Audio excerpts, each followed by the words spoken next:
Hello दोस्तों, नमस्कार। एक बार फिर से स्वागत है आपके अपने यूट्यूब चैनल देव जी के ट्रिक्स में। तो दोस्तों, आज के इस वीडियो में हम लोग हिंदी साहित्य का कंप्लीट रिवीजन करने वाले हैं, जो कि आपकी थ्योरी फॉर्मेट में आपका होगा। कंप्लीट आपकी थ्योरी है, वही हम आपको यहाँ पर पढ़ाएं हैं जो अभी तक एग्जाम में पूछा गया है। वो कोई भी आपकी एग्जाम रहा हो, लेकिन आपके एग्जाम में भी है तो आपकी एग्जाम में भी आप इसको पढ़िए पूरी तरीके से, बिल्कुल हाईलाइट वाले ही पॉइंट आपकी है, तो आप इसको पूरी तरीके से रिवीजन कर लीजिएगा। हम आपको ट्रिक से भी आपको पढ़ा देंगे, तो ट्रिक से भी आपका हो जाएगा। ऐसे हमने रचना लिया है जो आपकी एग्जाम में पूछी गई हैं, चाहे वो टीजीटी हो या पीजीटी हो, या आपका छोटे लेवल हो या बड़ा लेवल हो, जो जो चीज़ अभी तक पूछा गया है वही अब आपको पढ़ना है, कंप्लीट तरीके से पढ़ना है। वो आपका आदिकाल, पूर्व मध्यकाल, उत्तर मध्यकाल, आधुनिक काल, है ना, ये सब कंप्लीट इसी में आपको देखने को मिल जाएगा। और आपको प्रैक्टिस सेट भी हम आपको यहाँ पर दे रहे हैं, तो प्रैक्टिस सेट भी आप लोग पूरी तरीके से यहाँ पर सॉल्व कर सकते हैं, ठीक है ना। तो चलिए स्टार्ट करते हैं। हिंदी साहित्य का काल विभाजन। तो हिंदी साहित्य का काल विभाजन आदिकाल, पूर्व मध्यकाल, उत्तर मध्यकाल और आधुनिक काल, ये 4 भागों में विभाजित किया गया है। अब इसको रटेंगे कैसे, तो दोस्तों यहाँ पर ट्रिक दी गई है।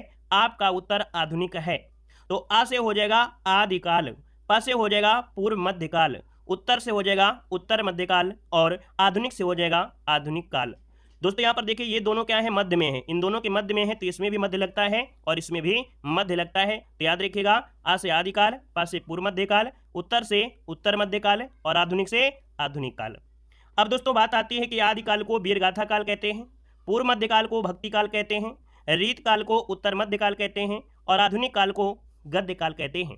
ये भी बहुत बार एग्जामों में पूछा गया है कि उत्तर मध्यकाल को क्या कहते हैं, पूर्व मध्यकाल को क्या कहते हैं। इसको भी यहाँ पर ट्रिक से यहाँ पर पढ़िए, क्या पढ़िए कि आदिम लोग जो थे या आदिमानव जो लोग थे वो बहुत वीर हुआ करते थे, क्योंकि वो लोग फल फलहरी खाते थे या उस समय देखो पेड़ों की चीज़ें खाते थे तो वो बहुत ताकतवर होते थे। लेकिन आज लोग क्या करते हैं, ब्रेड पकौड़ा तली हुई चीज़ें खाते हैं तो वो कमज़ोर रहते हैं। तो याद रखिए, आदिम लोग कहते थे वीर, है ना, आदिम लोग वीर रहते थे, तो याद रखिए आदिकाल को वीरगाथा काल कहते हैं। दोस्तों पूरब में क्या है, भक्ति। पूरब में क्या है, पूरब में भक्ति। तो ऐसे याद रखिए, पूरब में लोग भक्ति भाव करते हैं, या ऐसे याद रखिए जो पा दिया है, पा को हम पी कर दें और पी से हो जाएगा प्रे, और प्रे जो करते हैं कौन, जो प्रे करेंगे वो भक्ति कहलाएंगे ना। तो दोस्तों याद रखिए, पूरब में भक्ति या प्रे मतलब भक्ति। अगला है उत्तर में रीति रिवाज बहुत चलता है, उत्तर में रीति रिवाज बहुत चलता है। यहाँ पर हिंदू मुस्लिम कहीं कुछ चलता रहता है। तो उत्तर जैसे आए तो उत्तर मध्यकाल रीतिकाल, उत्तर में रीति रिवाज बहुत चलता है। अगला है आधुनिक काल को कहते हैं गद्य काल। तो दोस्तों यहाँ पर देखिए, आधुनिक जो गीत होते हैं वो सिर्फ डीजे के लिए ही बनते हैं और 2-4-5 महीने बाद डीजे के बाद वो खत्म हो जाते हैं। मतलब समझ रहे हैं, आधुनिक जो गाना होते हैं वो डीजे के लिए हैं। आज से 10 साल पहले के जो गाने होते थे वो आज भी चलायमान हैं, लेकिन प्रेजेंट टाइम में जो भी गाने बनते हैं वो सिर्फ डीजे में नाचने के लिए होते हैं। तो दोस्तों यहाँ पर आधुनिक गाना है ना, आधुनिक गाना डीजे, तो आधुनिक गद्य काल, यहाँ पर दोस्तों आधुनिक काल गद्य काल, ऐसे यहाँ पर हो गया। या इसको याद रखने के लिए आप लोग इसको नोट भी कर सकते हैं कि आदिम लोग क्या थे भाई, वीर थे। पूरब में क्या करते थे, भक्ति बहुत करते हैं। उत्तर में रीति रिवाज बहुत है और आधुनिक जो आपके गीत हैं वो क्या है भाई, बहुत कम समय के लिए हैं। तो याद रखिएगा कि आदिकाल को वीरगाथा काल, पूर्व मध्यकाल को भक्ति काल, उत्तर मध्यकाल को रीति काल और आधुनिक काल को गद्य काल कहा जाता है। उम्मीद है कि ये आपको पॉइंट याद हो गया होगा और वीडियो पसंद आया है तो सभी लोग वीडियो को लाइक भी जरूर करिएगा। अब यहाँ पर देख सकते हैं दोस्तों, यहाँ पर कालखंडों में से ईस्वी भी आपको याद करना है। हिंदी साहित्य को 4 कालखंडों में विभाजित किया गया है। पहला पॉइंट आता है कि आचार्य रामचंद्र शुक्ल के अनुसार काल विभाजन। तो दोस्तों यहाँ पर इसको तो हमने बता ही दिया है, आदिकाल को वीरगाथा काल, आदिम लोग वीर थे, पूरब में भक्ति, उत्तर में रीति रिवाज और आधुनिक डीजे अर्थात गा से गाना। दोस्तों यहाँ पर स्टार्ट करते हैं कहाँ से, 1050 से स्टार्टिंग, 1050 से आदिकाल स्टार्ट होता है और आपके 1375 विक्रमी संवत तक जाता है। तो याद रखिएगा कि संवत आपका है, संवत है याद रखिए 1050 से कितना, 1375 विक्रमी संवत। आप 75 को यहाँ से उठा लाइए, है ना, पूर्व मध्यकाल कहाँ से, तो आपके इसको 75 यहाँ लाइए, 1375 से कहाँ तक, तो आपके 1700 विक्रमी संवत। अब 1700 को उठाकर यहाँ पर लाइए तो 1700 से लेके 1900 विक्रमी संवत ये आपका रीतकाल अर्थात उत्तर मध्यकाल, और भी 1900 को उठाइए और अब तक जो आपका है ये आधुनिक काल है। तो बस दोस्तों ऐसे ही इस जो क्रम है आपका, इस क्रम को याद रखिए तो आपको याद रहेगा कि 1050 से 1375, 1375 से 1700, 1700 से लेके 1900 और 1900 से लेके अब तक। तो उम्मीद है कि ये भी पॉइंट आपका जो आचार्य रामचंद्र शुक्ल के अनुसार पूछा जाता है ये आपको याद हो गया। आप अभी तक जितना आपने वीडियो देखा हर एक पॉइंट याद हुआ होगा। अब दोस्तों यहाँ पर होता है कि हिंदी साहित्य के इतिहास के बारे में लोगों ने बहुत कुछ कहा है और वही बहुत कुछ आपके एग्जामों में पूछा जाता है। जो भी यहाँ पर पूछा जाता है उसको हाईलाइट भी कर दिया है तो बड़े आसानी से आपको याद भी होगा। हिंदी का प्रथम व्याकरण, हिंदी का प्रथम व्याकरण जो लिखा था वो आपके जोशुआ केटलर ने लिखा था, जोशुआ या जोशुआ केटलर। अगला पॉइंट दिया है कि हिंदी साहित्य के इतिहास का लेखन का सर्वप्रथम जो प्रयास किया था या लेखन की परंपरा का सूत्रपात किया था वो गर्सा दत्तासी ने किया था। किसने किया था? गर्सा दत्तासी ने किया था। उन्होंने फ्रेंच भाषा में, उन्होंने फ्रेंच, क्योंकि ये फ्रेंच के थे तो इन्होंने फ्रेंच भाषा में इस्तवार दाला लित्रियो इत्तियो हिंदुस्तानी नामक एक ग्रंथ की रचना भी किया। ठीक है ना। अब इतना कठिन नाम है तो अगर ना निकल पाए तो परेशान मत होना, आप लोग रख लीजिए। यहाँ पर दूसरा पॉइंट आपसे पूछा जाता है कि शिव सिंह सरोज हिंदी भाषा में लिखा गया हिंदी का प्रथम साहित्यिक इतिहास ग्रंथ है। मतलब शिव सिंह सरोज हिंदी भाषा में लिखा गया हिंदी का प्रथम क्या है? साहित्यिक इतिहास ग्रंथ है। अगला आपसे यहाँ पर पूछा गया है कि the modern vernacular literature of Hindustan कालक्रम अनुसार लिखा गया हिंदी साहित्य का प्रथम इतिहास ग्रंथ है। बहुत बार पूछा गया है, अगर पूछे कि हिंदी साहित्य का प्रथम इतिहास ग्रंथ कौन है तो the modern vernacular literature of Hindustan, ये आपका बहुत ही बार पूछा गया है।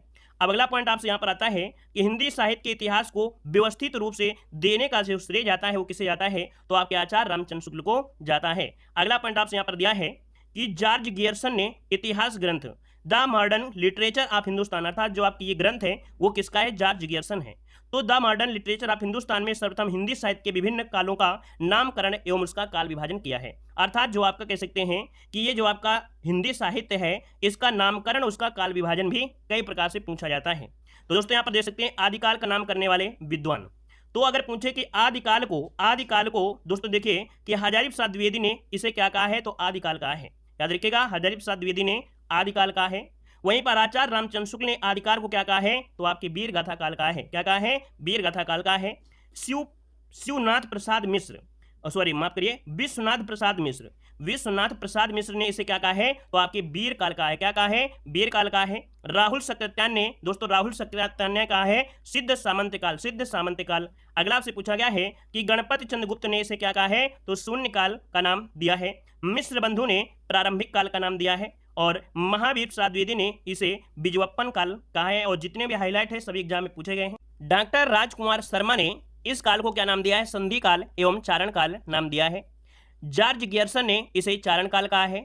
मोहन अवस्थी सुमन राज्य ने आधार काल नाम दिया है। मतलब आदिकाल का जो नामकरण है वो करने वाले विद्वानों में अनेक लोगों ने अनेक प्रकार से इसमें से नाम दिया है, जिसमें से आचार्य हजारी प्रसाद द्विवेदी ने आदिकाल, आचार्य रामचंद्र शुक्ल ने वीरगाथा काल, विश्वनाथ प्रसाद मिश्र वीर काल, राहुल सक्रात्यान ने सिद्ध सामंत काल, महावीर प्रसाद द्विवेदी ने बिजवप्पन काल। ये बहुत ही बार क्वेश्चन पूछे गए हैं। ठीक है।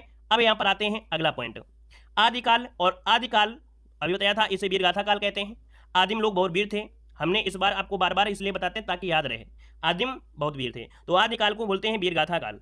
अब यहाँ पर दोस्तों यहाँ पर देख सकते हैं कुछ पॉइंट और भी पूछे जाते हैं कि डॉक्टर रामकुमार वर्मा ने स्वयंभू को हिंदी का प्रथम कवि माना है। अगर क्वेश्चन ये पूछे कि हिंदी का प्रथम कवि डॉक्टर रामकुमार वर्मा ने किसे माना है, तो दोस्तों डॉक्टर रामकुमार वर्मा ने स्वयंभू को हिंदी का प्रथम कवि माना है। अगला आपसे दिया गया है कि डॉक्टर गणपति गुप्त ने शालिचंद्र सूर को हिंदी का प्रथम कवि माना है। और अगला आपसे दिया गया है कि चंद्रधर शर्मा गुलेरी ने राजा मुंज को हिंदी का प्रथम कवि माना है।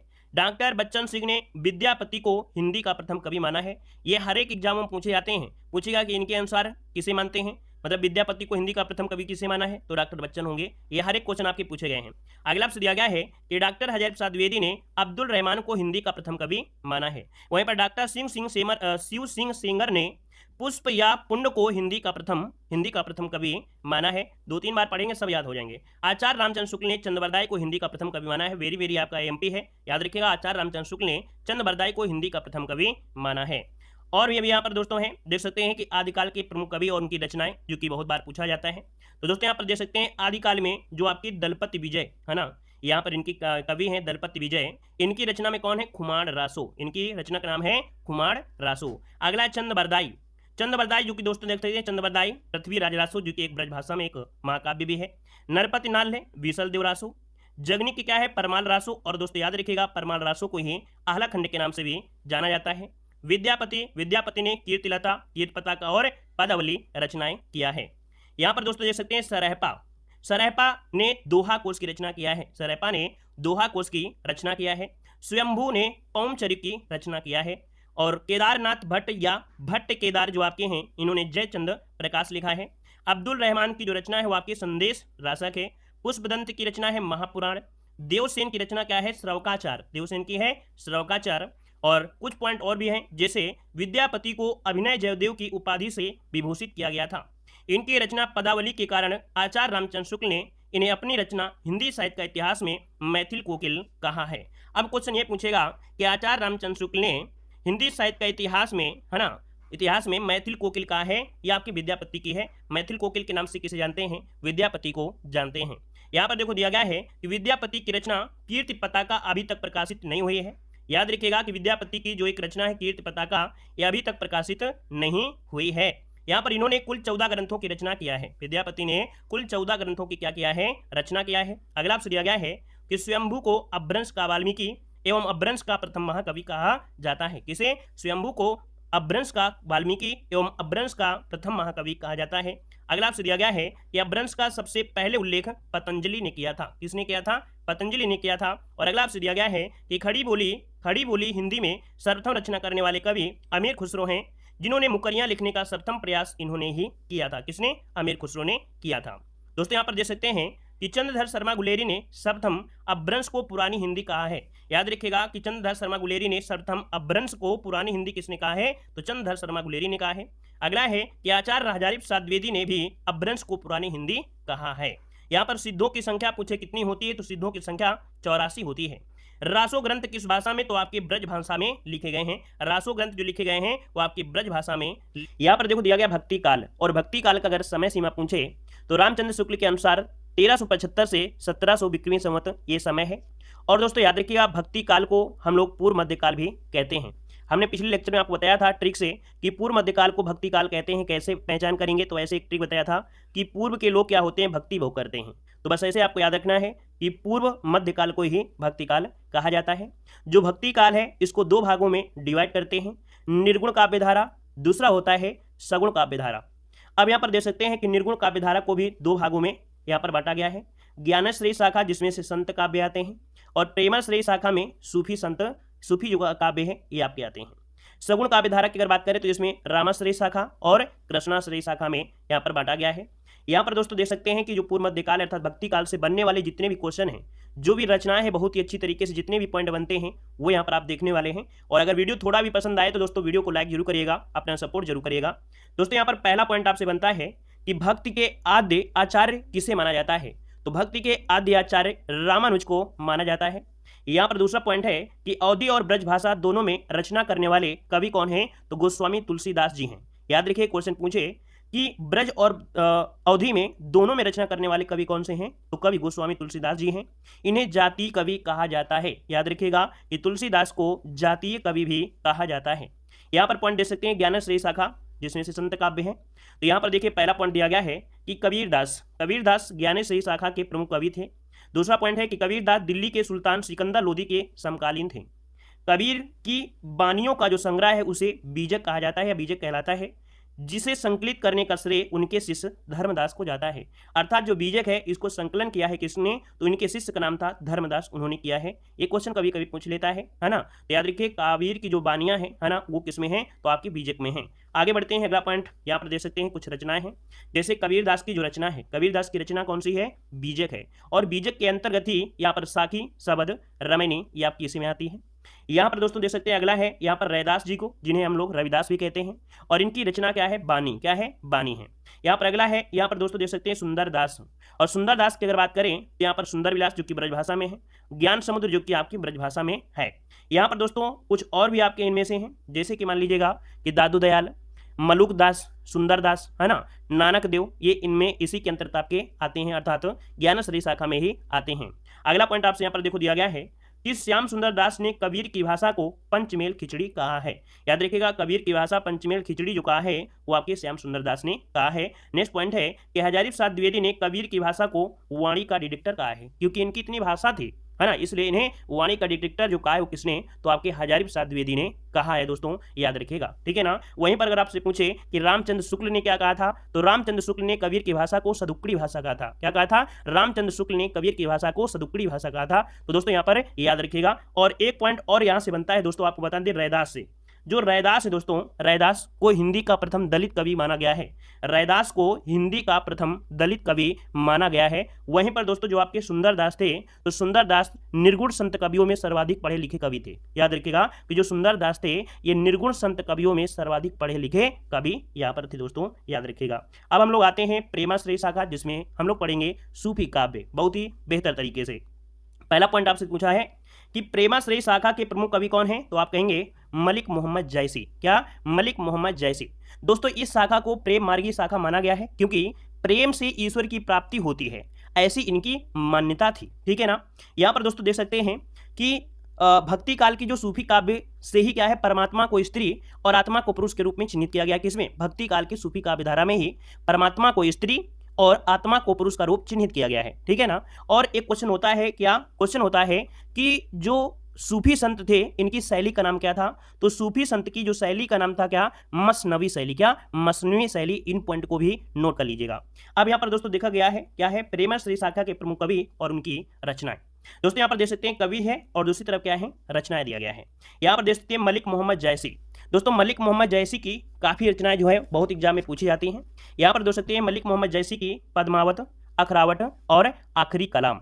दोस्तों यहाँ पर देख सकते हैं कि मलिक मोहम्मद जैसी में जो पद्मावत है ना, एक प्रकार से अवधी भाषा में प्रबंध काव्य है। जो पद्मावत है ये अवधी भाषा का एक क्या है, ये प्रबंध काव्य है, अवधी भाषा में है, और ये क्या है, प्रबंध काव्य है। ठीक है।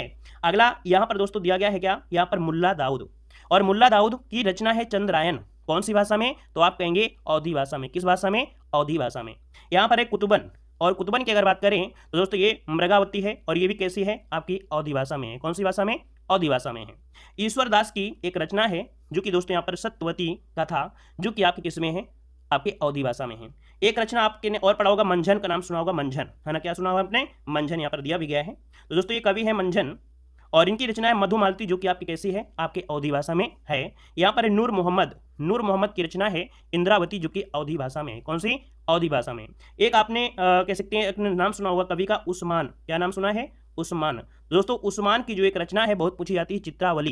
क्या? तो चित्रावली, और जो चित्रावली है वो आपकी कौन सी भाषा में, तो आप कहेंगे चित्रावली आपके अवधी भाषा में है। ठीक है ना। तो कुछ ही महत्वपूर्ण रचनाएं यहाँ पर आपने देखा। और दोस्तों यहाँ पर कुछ पॉइंट भी आपको अगर पूछे, यहाँ से क्या होता है, इस वाले कह सकते हैं जैसे कि आचार्य रामचंद्र शुक्ल ने पद्मावत को समासोक्ति कहा है। कभी कभी क्वेश्चन पूछ ले कि पद्मावत को समासोक्ति किसने कहा है, तो आप कहेंगे आचार्य रामचंद्र शुक्ल ने पद्मावत को समासोक्ति कहा है। वहीं पर एक पॉइंट और बनता है क्या, कि जैसी को हेतु प्रेक्षा या उत्प्रेक्षा का बादशाह कहा जाता है। याद रखिएगा कि उत्प्रेक्षा या हेतु उत्प्रेक्षा का बादशाह जो कहा जाता है वो जैसी को कहा जाता है। ये पॉइंट भी यहाँ पर इसी से पॉइंट से संबंधित है।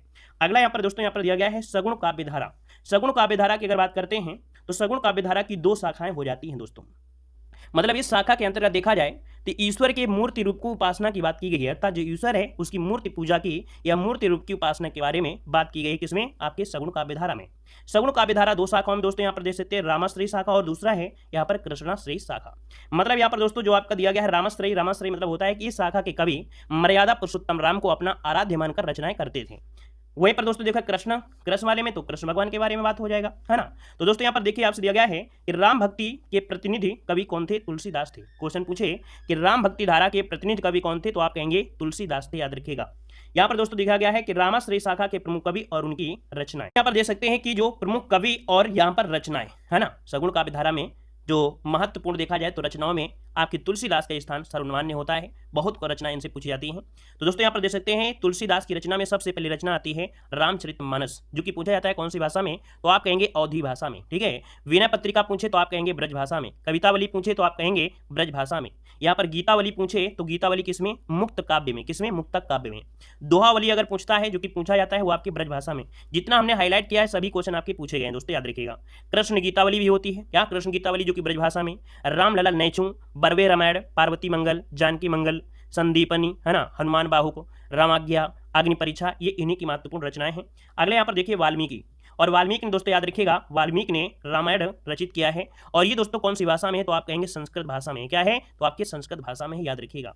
वहीं पर दोस्तों यहाँ पर देखिएगा जैसे रामानंद, नाम सुने कि नहीं सुने हैं, वो इसी के अंतर्गत आपके आते हैं रामानंद, यहाँ पर लिख लीजिएगा रामानंद। तो जो रामानंद है इनकी एक रचना है राम आरती। क्या है? राम आरती है। तो दोस्तों ये भी याद रखिए कि रामानंद की रचना है राम आरती। दोस्तों यहाँ पर देखिए नाभादास, और नाभादास की रचना है क्या है? अष्टायाम। और अष्टायाम जो आपकी है वो कौन सी भाषा में है? तो आपकी ब्रज भाषा में है। क्या है? ब्रज भाषा में है। दोस्तों यहाँ पर भक्तमाल, और भक्तमाल क्या है? ये भी आपकी किस में है? तो आपकी ब्रज भाषा में ही भक्तमाल भी इन्हीं की रचना है। यहाँ पर दोस्तों दिया है केशवदास, और केशवदास जो कि रामचंद्रिका एक प्रकार से क्या है? प्रबंध काव्य है दोस्तों। क्या है? प्रबंध काव्य है। और आगे बढ़िए, अगला पॉइंट आपसे यहाँ पर देखो दिया गया है अग्रदास। अग्रदास की जो कविता है वो है क्या है? ध्यान मंजरी। क्या है? ध्यान मंजरी। दोस्तों याद रखिए, पूछी गई ध्यान मंजरी। अग्रदास की और भी रचनाएं हैं जैसे कुंडलियां। क्या है? कुंडलियां। और इसके बाद राम भजन, राम भजन मंजरी, ये इनकी रचना है। ईश्वरदास की रचना में भरत मिलाप। क्या? भरत मिलाप बहुत पूछी गई है। वहां पर सत्यवती कथा। दोस्तों अगला आपसे दिया गया है सेनापति। तो सेनापति के दोस्तों कवित रत्नाकर जो कि आपकी ब्रज भाषा में है। क्या है? ब्रज भाषा में यहाँ पर रचा गया है। दोस्तों यहाँ पर कुछ इस सगुण काव्य धारा से संबंधित कुछ पॉइंट बनते हैं। जैसे कि दोस्तों यहाँ पर पूछा जाए सबसे पहले कि यहाँ पर राम स्वरूप चतुर्वेदी ने रामचंद्रिका को छंदों का अजायब घर कहा है। याद रखिए, राम स्वरूप चतुर्वेदी ने रामचंद्रिका को छंदों का अजायब घर कहा है। दूसरा पॉइंट आपसे बनता है कि केशवदास को अलंकारों का बादशाह कहा जाता है। याद रखिए, केशवदास को अलंकारों का बादशाह कहते हैं। और यहाँ पर दोस्तों अगला आपसे दिया गया है कि राम कथा से संबंधित प्रथम प्राप्त ग्रंथ जो है वो वाल्मीकि रामायण है ना? क्या है? वाल्मीकि रामायण है। और अगला पॉइंट आपसे यहाँ पर दिया गया है अयोध्या कांड को हृदय कांड भी कहा जाता है। याद रखिए कि अयोध्या कांड को हृदय कांड भी कहा जाता है। आपने पढ़ा होगा कि रामचरितमानस में कुल कितने कांड हैं? तो आप कहेंगे 7 कांड हैं।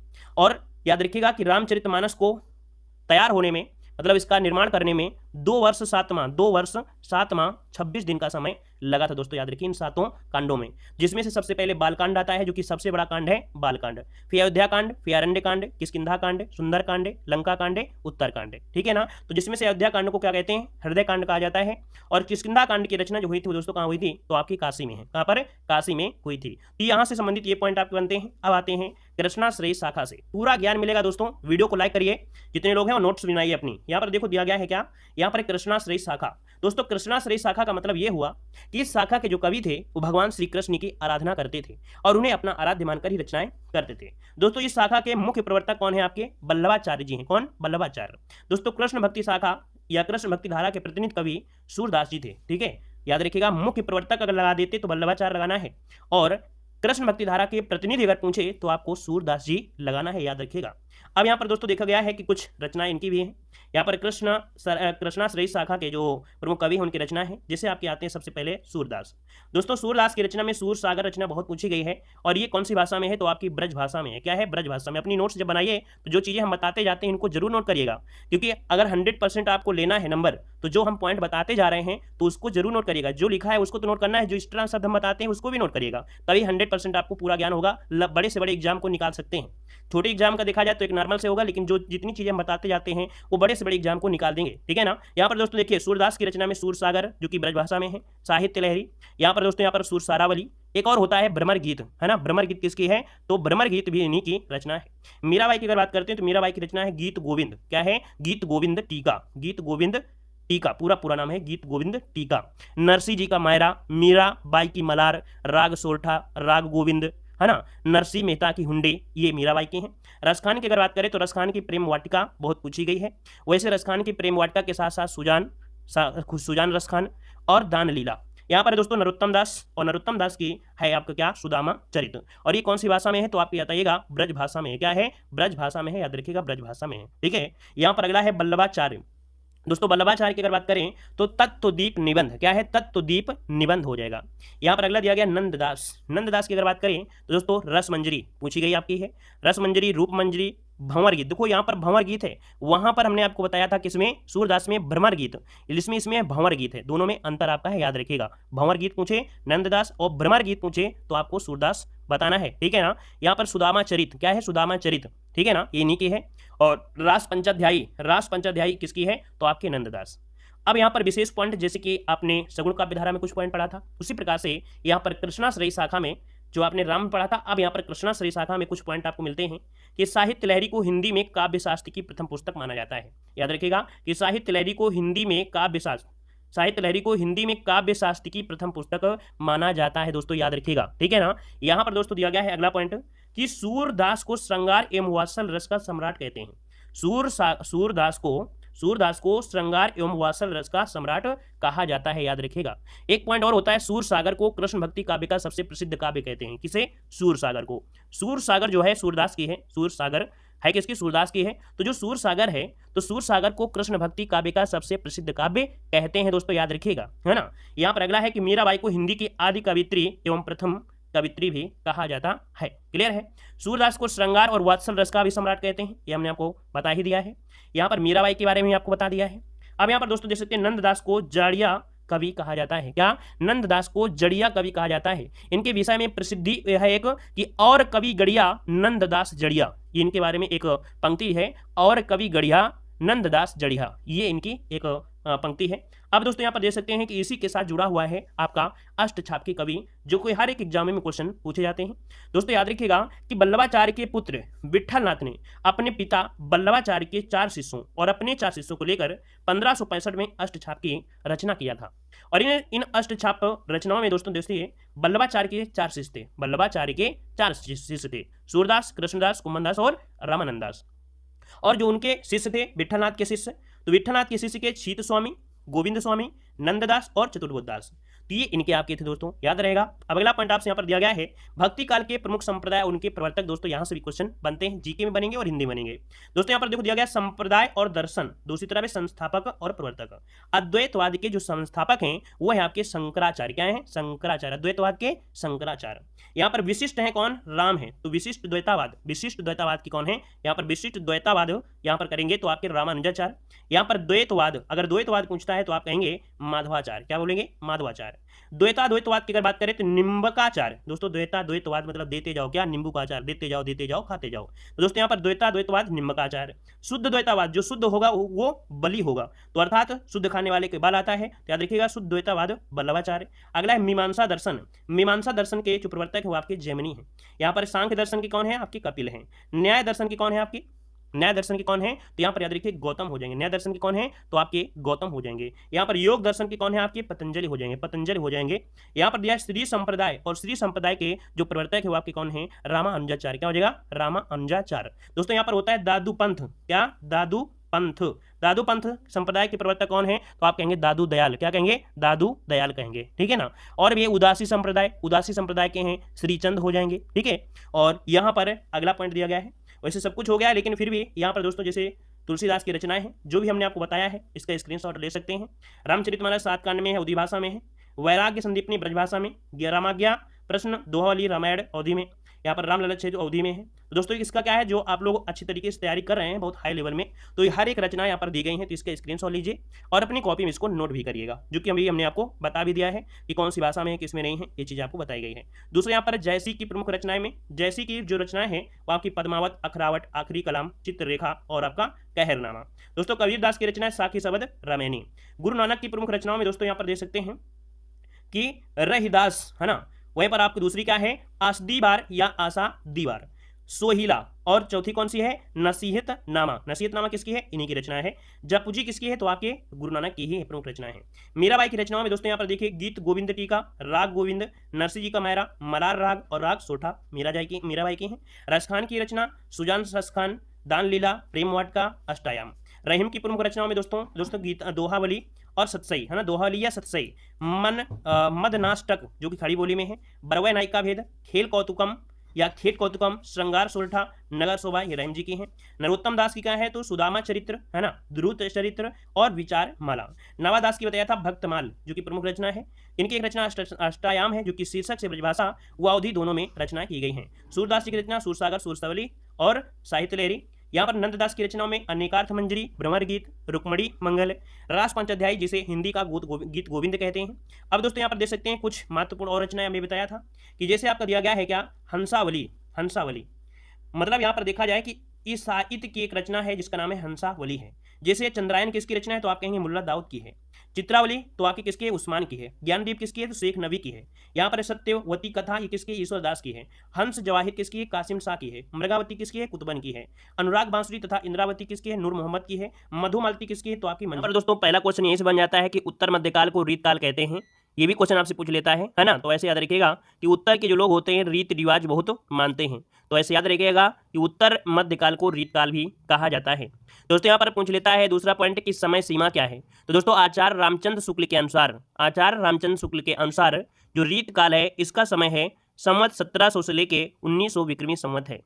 यहाँ पर दोस्तों रीतकाल की अगर बात करें विभाजन में तो रीतकाल को 3 भागों में यहाँ पर डिवाइड किया गया है। तो एक होता है रीतिबद्ध, दूसरा होता है रीति सिद्ध और तीसरा होता है रीति मुक्त। तो दोस्तों यहाँ पर देख सकते हैं कि रीतिबद्ध में काफ़ी क्वेश्चन बनते हैं कि रीतिबद्ध से संबंधित कवि कौन से हैं। तो केशवदास, चिंतामणि, भूषण, मतीराम, देव जिन्हें देवदत्त भी कहते हैं, भिखारीदास, पद्माकर, ये रीतिबद्ध के आपके कवि हैं। और दूसरे पॉइंट यहाँ पर आता है रीति सिद्ध के कवि। तो रीति सिद्ध में बिहारी, सेनापति, कविवृंद, राम सहाय ये आपके रीति सिद्ध में आते हैं। रीति मुक्त में यहाँ पर दोस्तों देख सकते हैं घनानंद, आलम, बोधा, ठाकुर ये किस में आते हैं तो आपके रीति मुक्त में आते हैं। अब दोस्तों रीत काल से संबंधित कुछ पॉइंट आपके बनते हैं दोस्तों जिनको आपको पढ़ना है। दोस्तों यहाँ पर देख सकते हैं कि रीत काल के अधिकांश कवि दरबारी थे। याद रखिएगा कि रीत काल के अधिकांश कवि जो थे वो आपके दरबारी थे, अर्थात ये कह सकते हैं कि राजाओं के आश्रय में रहते थे और उनके दरबार में अपनी कविता किया करते थे। रीतकालीन कवियों की जो काव्य भाषा थी वो आपकी ब्रज भाषा थी। क्वेश्चन ये पूछेगा कि रीतकालीन कवियों की भाषा क्या है तो आप कहेंगे रीतकालीन कवियों की भाषा क्या थी, ब्रज भाषा थी, है ना। और आपसे पूछेगा इनका सर्वाधिक प्रिय छंद कौन था तो रीतकाल के कवियों का जो सर्वाधिक प्रिय छंद था वो सवैया था। क्या था, सवैया था। अब दोस्तों एक क्वेश्चन बनता है कि रीतकाल का जो नामकरण किया है कई विद्वानों ने अलग अलग किया है। तो दोस्तों यहाँ पर देख सकते हैं इधर विद्वान है, इधर क्या है, नामकरण है। यहाँ पर रामचंद्र शुक्ल ने रीतकाल को क्या कहा है तो रीतकाल काल कहा है। वहीं पर मिश्र बंधु ने रीतकाल को अलंकृत काल कहा है। याद रखिए मिश्र बंधु ने रीतकाल को अलंकृत काल कहा है।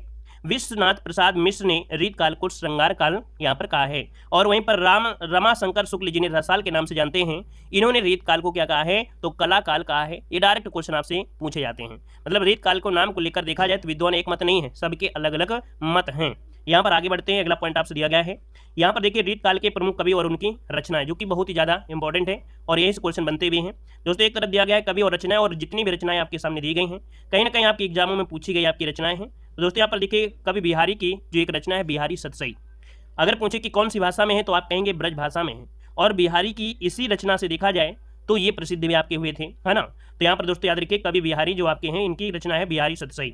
अगला है चिंतामणि। तो चिंतामणि की जो रचना है वो आपकी क्या है तो यहाँ पर श्रृंगार मंजरी। क्या है, श्रृंगार मंजरी। एक अभी आपकी और भी हो है कवि कल्पतरु, है ना, कवि कुल कल्पतरु ये इन्हीं की रचना है। एक रस विलास भी आपकी चिंतामणि की ही रचना है। अगला आपसे दिया गया है मतीराम की जो रचना है वो क्या है ललित ललाम। क्या है, ललित ललाम। एक होता आपका है रसराज। क्या, रसराज। ये भी नोट कर लीजिएगा कि मतीराम की एक रचना और है रसराज पूछा गया है, ठीक है।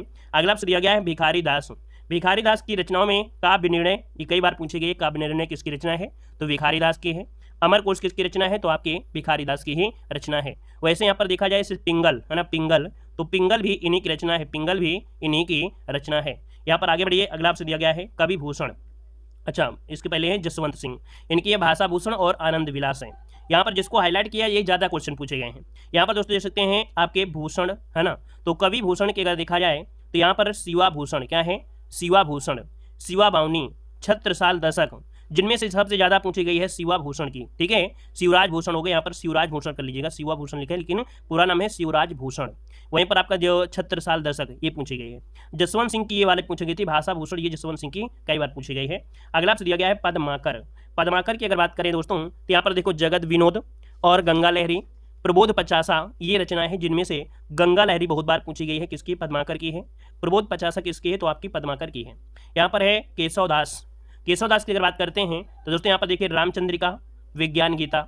जो विज्ञान गीता है इनका एक आध्यात्मिक ग्रंथ है। कभी कभी क्वेश्चन पूछता है कि केशवदास का आध्यात्मिक ग्रंथ कौन सा था तो याद रखिएगा विज्ञान गीता रहा है। वैसे आपको मालूम है केशवदास की कई रचनाएं जैसे रामचंद्रिका, विज्ञान गीता, कवि प्रिया, रसिक प्रिया और जहांगीर जस चंद्रिका, है ना।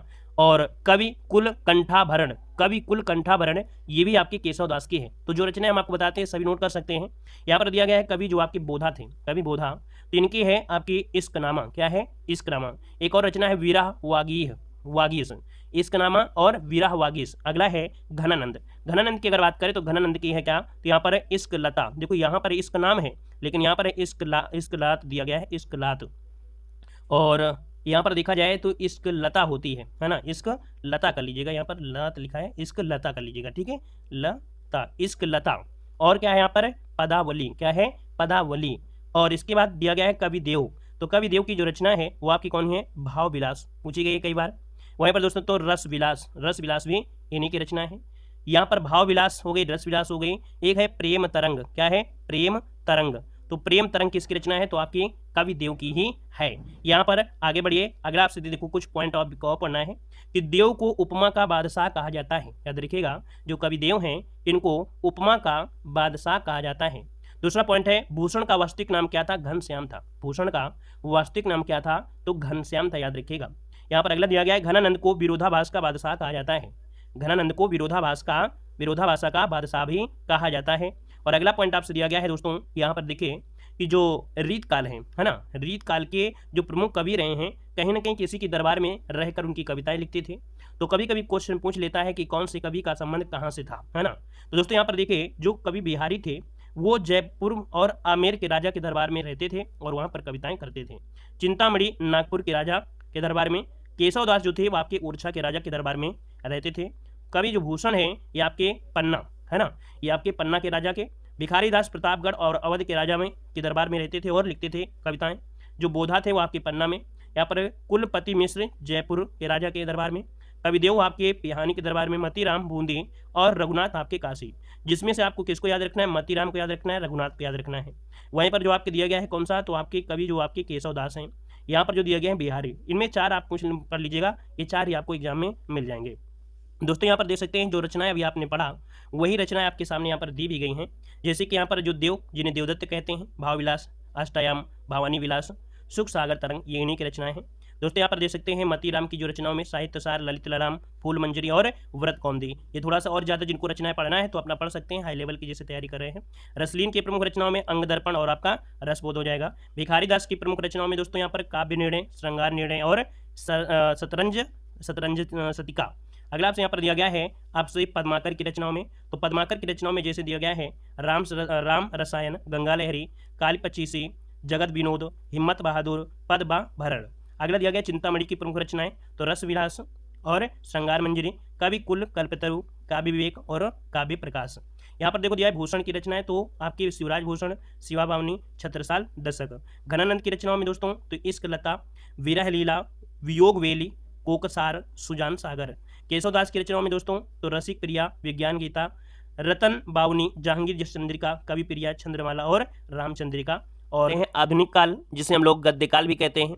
और इसके पहले आदिकाल, पूर्व मध्यकाल, उत्तर मध्यकाल, यानी वीरगाथा काल, भक्ति काल और रीत काल का जो वीडियो है वो अपलोड कर दिया गया है और प्लेलिस्ट के माध्यम से आप सभी वीडियो देख सकते हैं। ट्रिक से भी आपको पढ़ाया गया है तो आप ट्रिक से भी वीडियो देख सकते हैं।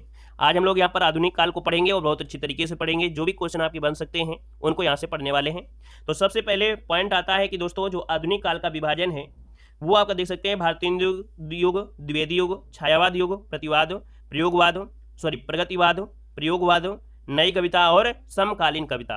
इनमें से मुख्य रूप से दोस्तों देखा जाए तो आधुनिक काल में भारतीय युग, द्विवेदी युग, छायावादी युग और छायावादोत्तर युग ये मुख्य रूप से होते हैं। अब हम लोग यहाँ पर एक एक युग को पढ़ने वाले हैं। जैसे पहला युग आपका आया है भारतीय युग, जिसे हम लोग बोलते हैं पुनर्जागरण काल। बहुत ही IMP आप कह सकते हैं कि भारतीय युग है, बहुत ही आपके पॉइंट यहाँ से बनते हैं।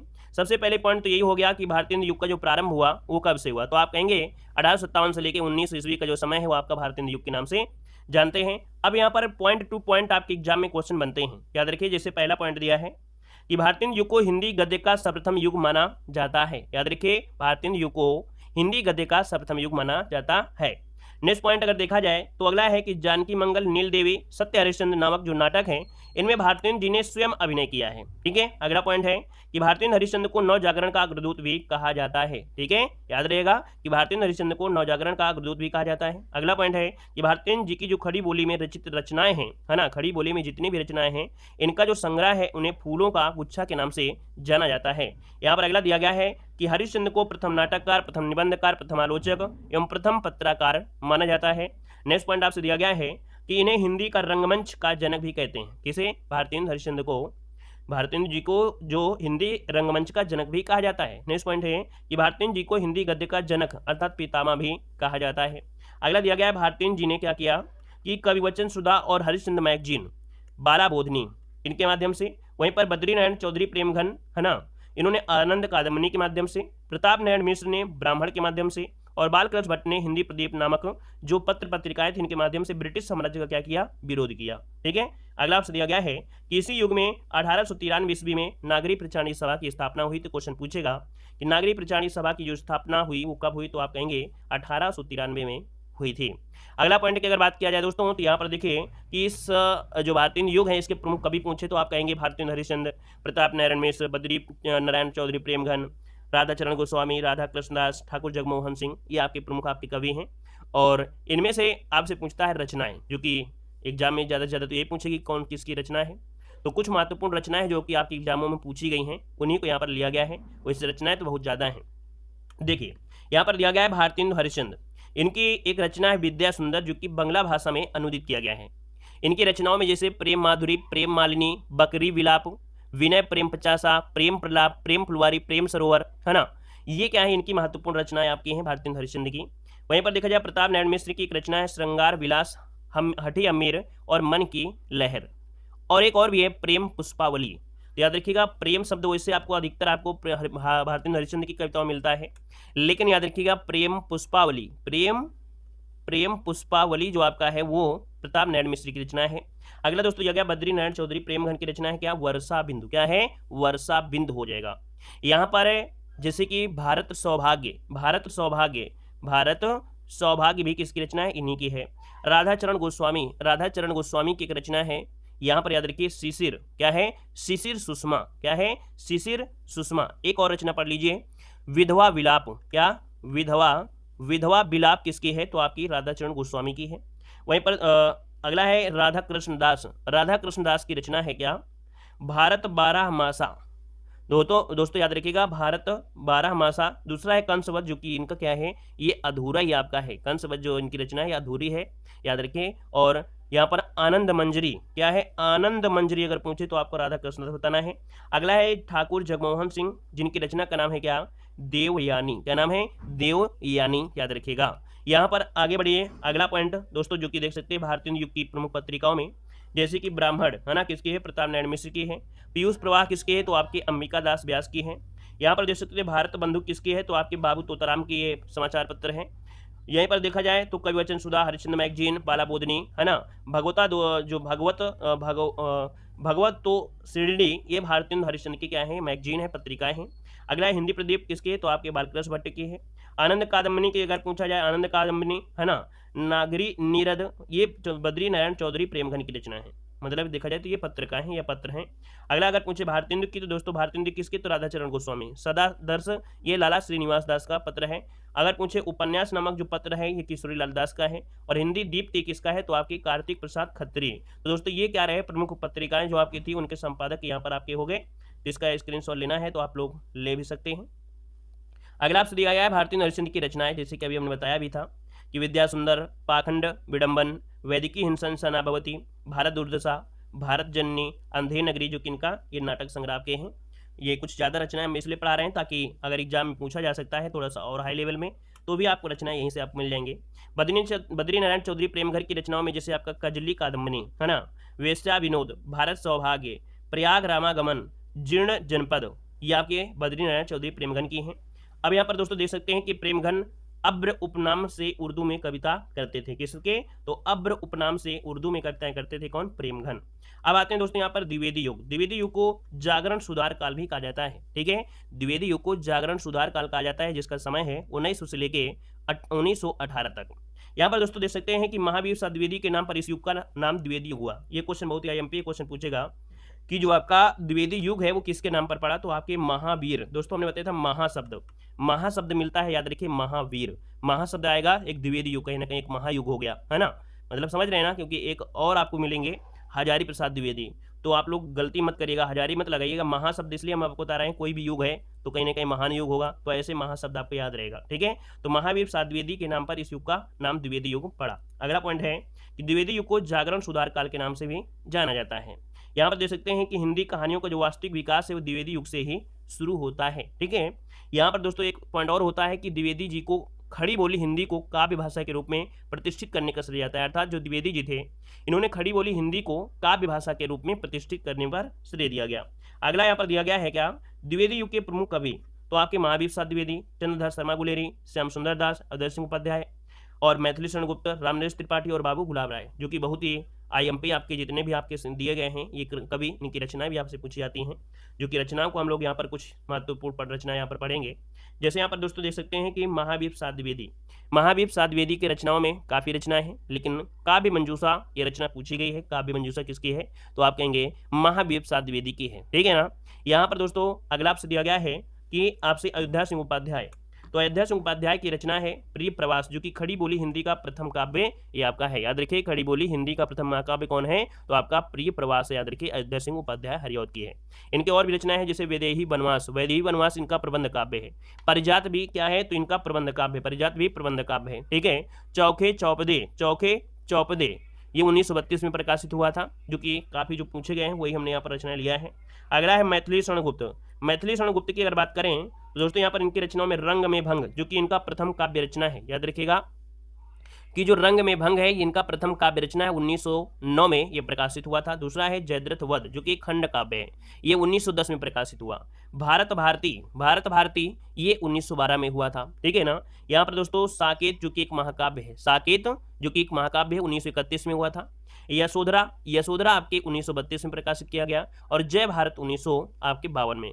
तो दोस्तों यहाँ पर देख सकते हैं मैथिली शरण गुप्त की सभी रचनाएं पूछी गई हैं, और लगभग सभी रचनाओं में इनको पुरस्कार भी यहाँ पर दिया गया है, तो याद रखिए बहुत ही आईएमपी आपके ये राइटर हैं, मतलब कवि हैं। अगला है श्रीधर पाठक की एक रचना है कश्मीर सुषमा, क्या नाम है, कश्मीर सुषमा, याद रखिए यहाँ पर आंसर आपका क्या हो जाएगा, कश्मीर सुषमा किसकी है, तो आप कहेंगे श्रीधर पाठक की है, ठीक है। अच्छा यहाँ पर देखा जाए तो ये 1904 में, कब, तो आपके 1904 में यह रचना आपकी रचित की गई थी।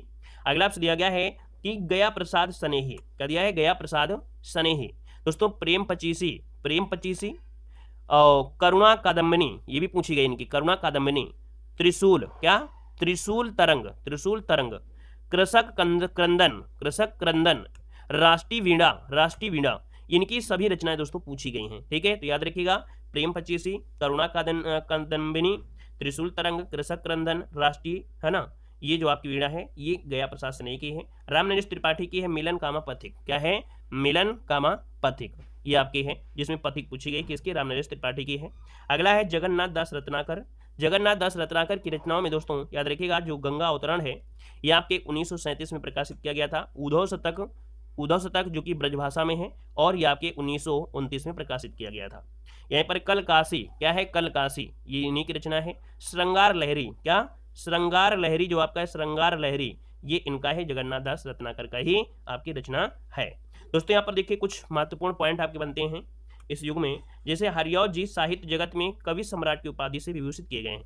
कवि सम्राट किसे कहते हैं, तो आप कहेंगे हरिऔध जी को कहा गया है। इनकी रचना परिप्रवास में 17 सर्ग हैं, याद रखिएगा कि इनकी एक रचना है कौन सी, परिप्रवास, उसमें कितने सर्ग हैं, तो आप कहेंगे 17 सर्ग हैं, याद रखिएगा। कामायनी में 15 हैं, है ना, जो कि जयशंकर प्रसाद के, लेकिन यहाँ पर देख सकते हैं कि जो आपका परिप्रवास है ना, तो याद रखिएगा कि उसमें 17 सर्ग आपके हैं। अगला आपसे पूछा गया है अयोध्या सिंह उपाध्याय हरिऔध खड़ी बोली के प्रथम कवि के रूप में माने जाते हैं, याद रखिए अयोध्या सिंह उपाध्याय हरिऔध खड़ी बोली के प्रथम महाकवि, क्या है, प्रथम महाकवि के रूप में याद के जाने जाते हैं।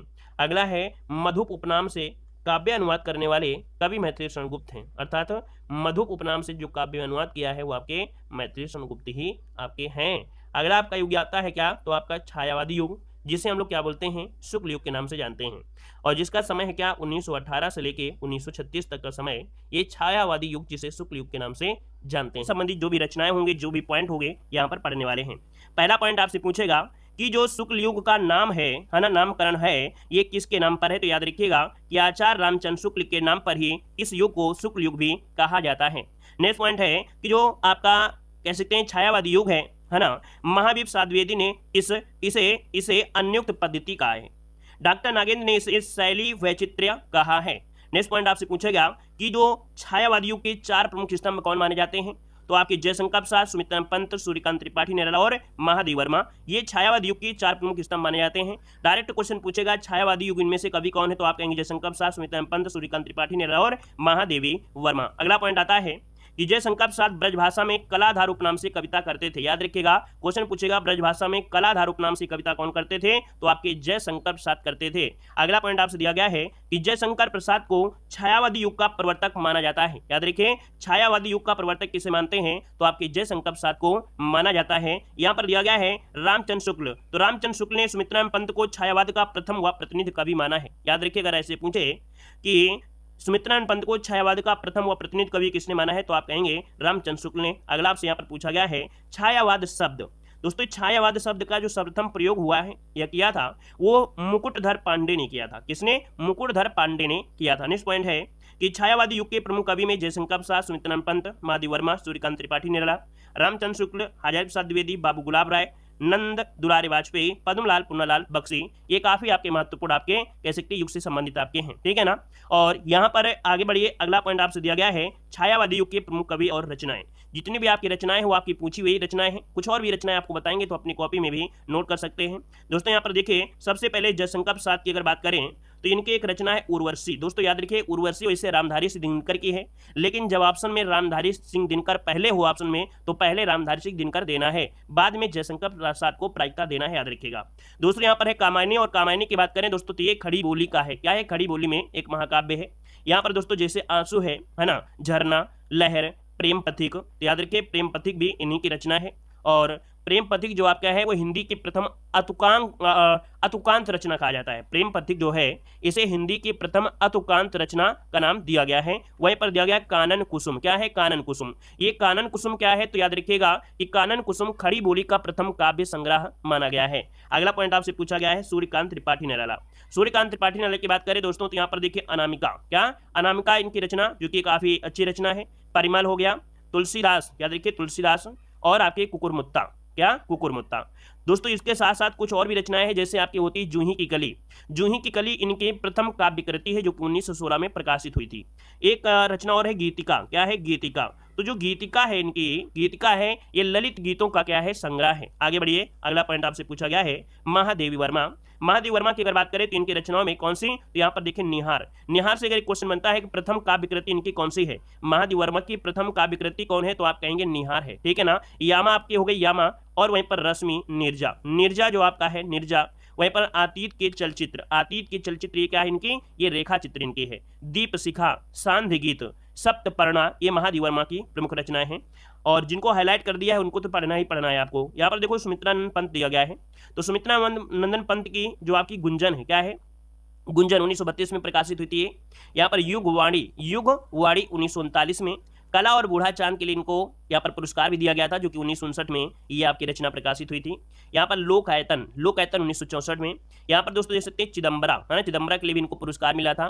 साथ में और भी इनकी रचनाएं जैसे वीणा, पल्लव, युगांत, युगांतर, ठीक है, ये इनकी काफी रचनाएं हैं। अगला है डॉक्टर रामकुमार वर्मा, और डॉक्टर रामकुमार वर्मा की अगर बात करें दोस्तों तो यहाँ पर देख सकते हैं रेखा चित्र। क्या? रेखा चित्र। दोस्तों यहाँ पर रेखा चित्र जो आपकी है वो आपकी इन्हीं की रचना है जो कि 1935 में प्रकाशित हुई थी।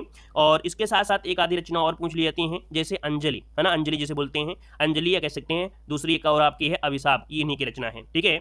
और इसके बाद आगे बढ़िए, अगला पॉइंट आपसे यहाँ पर आ गया है, इससे जुड़े हुए जो आपकी पॉइंट है कि रामधारी सिंह दिनकर ने भी उर्वशी की रचना की है। यदि विकल्प में जयशंकर प्रसाद और रामधारी सिंह दिनकर दोनों दिए गए हों तो ऐसी स्थिति में रामधारी सिंह दिनकर की ही इसका सही उत्तर होगा, जैसा कि हमने आपको पहले भी बता दिया है। अगला पॉइंट यहाँ पर देखो आता है कि उर्वशी जयशंकर प्रसाद की प्रथम कृति एवं कामायनी जो आपकी है इनकी अंतिम कृति है। याद रखिएगा, जयशंकर प्रसाद की जो प्रथम कृति है वो उर्वशी है, और अगर पूछे इनकी अंतिम कृति कौन सी है तो आप कहेंगे कामायनी। कामायनी की अगर बात करें तो कामायनी है जो वो छायावादी रचना है, और इसमें कुल 15 सर्ग हैं। क्या हैं? इनमें से आपके कुल 15 सर्ग आपके हैं।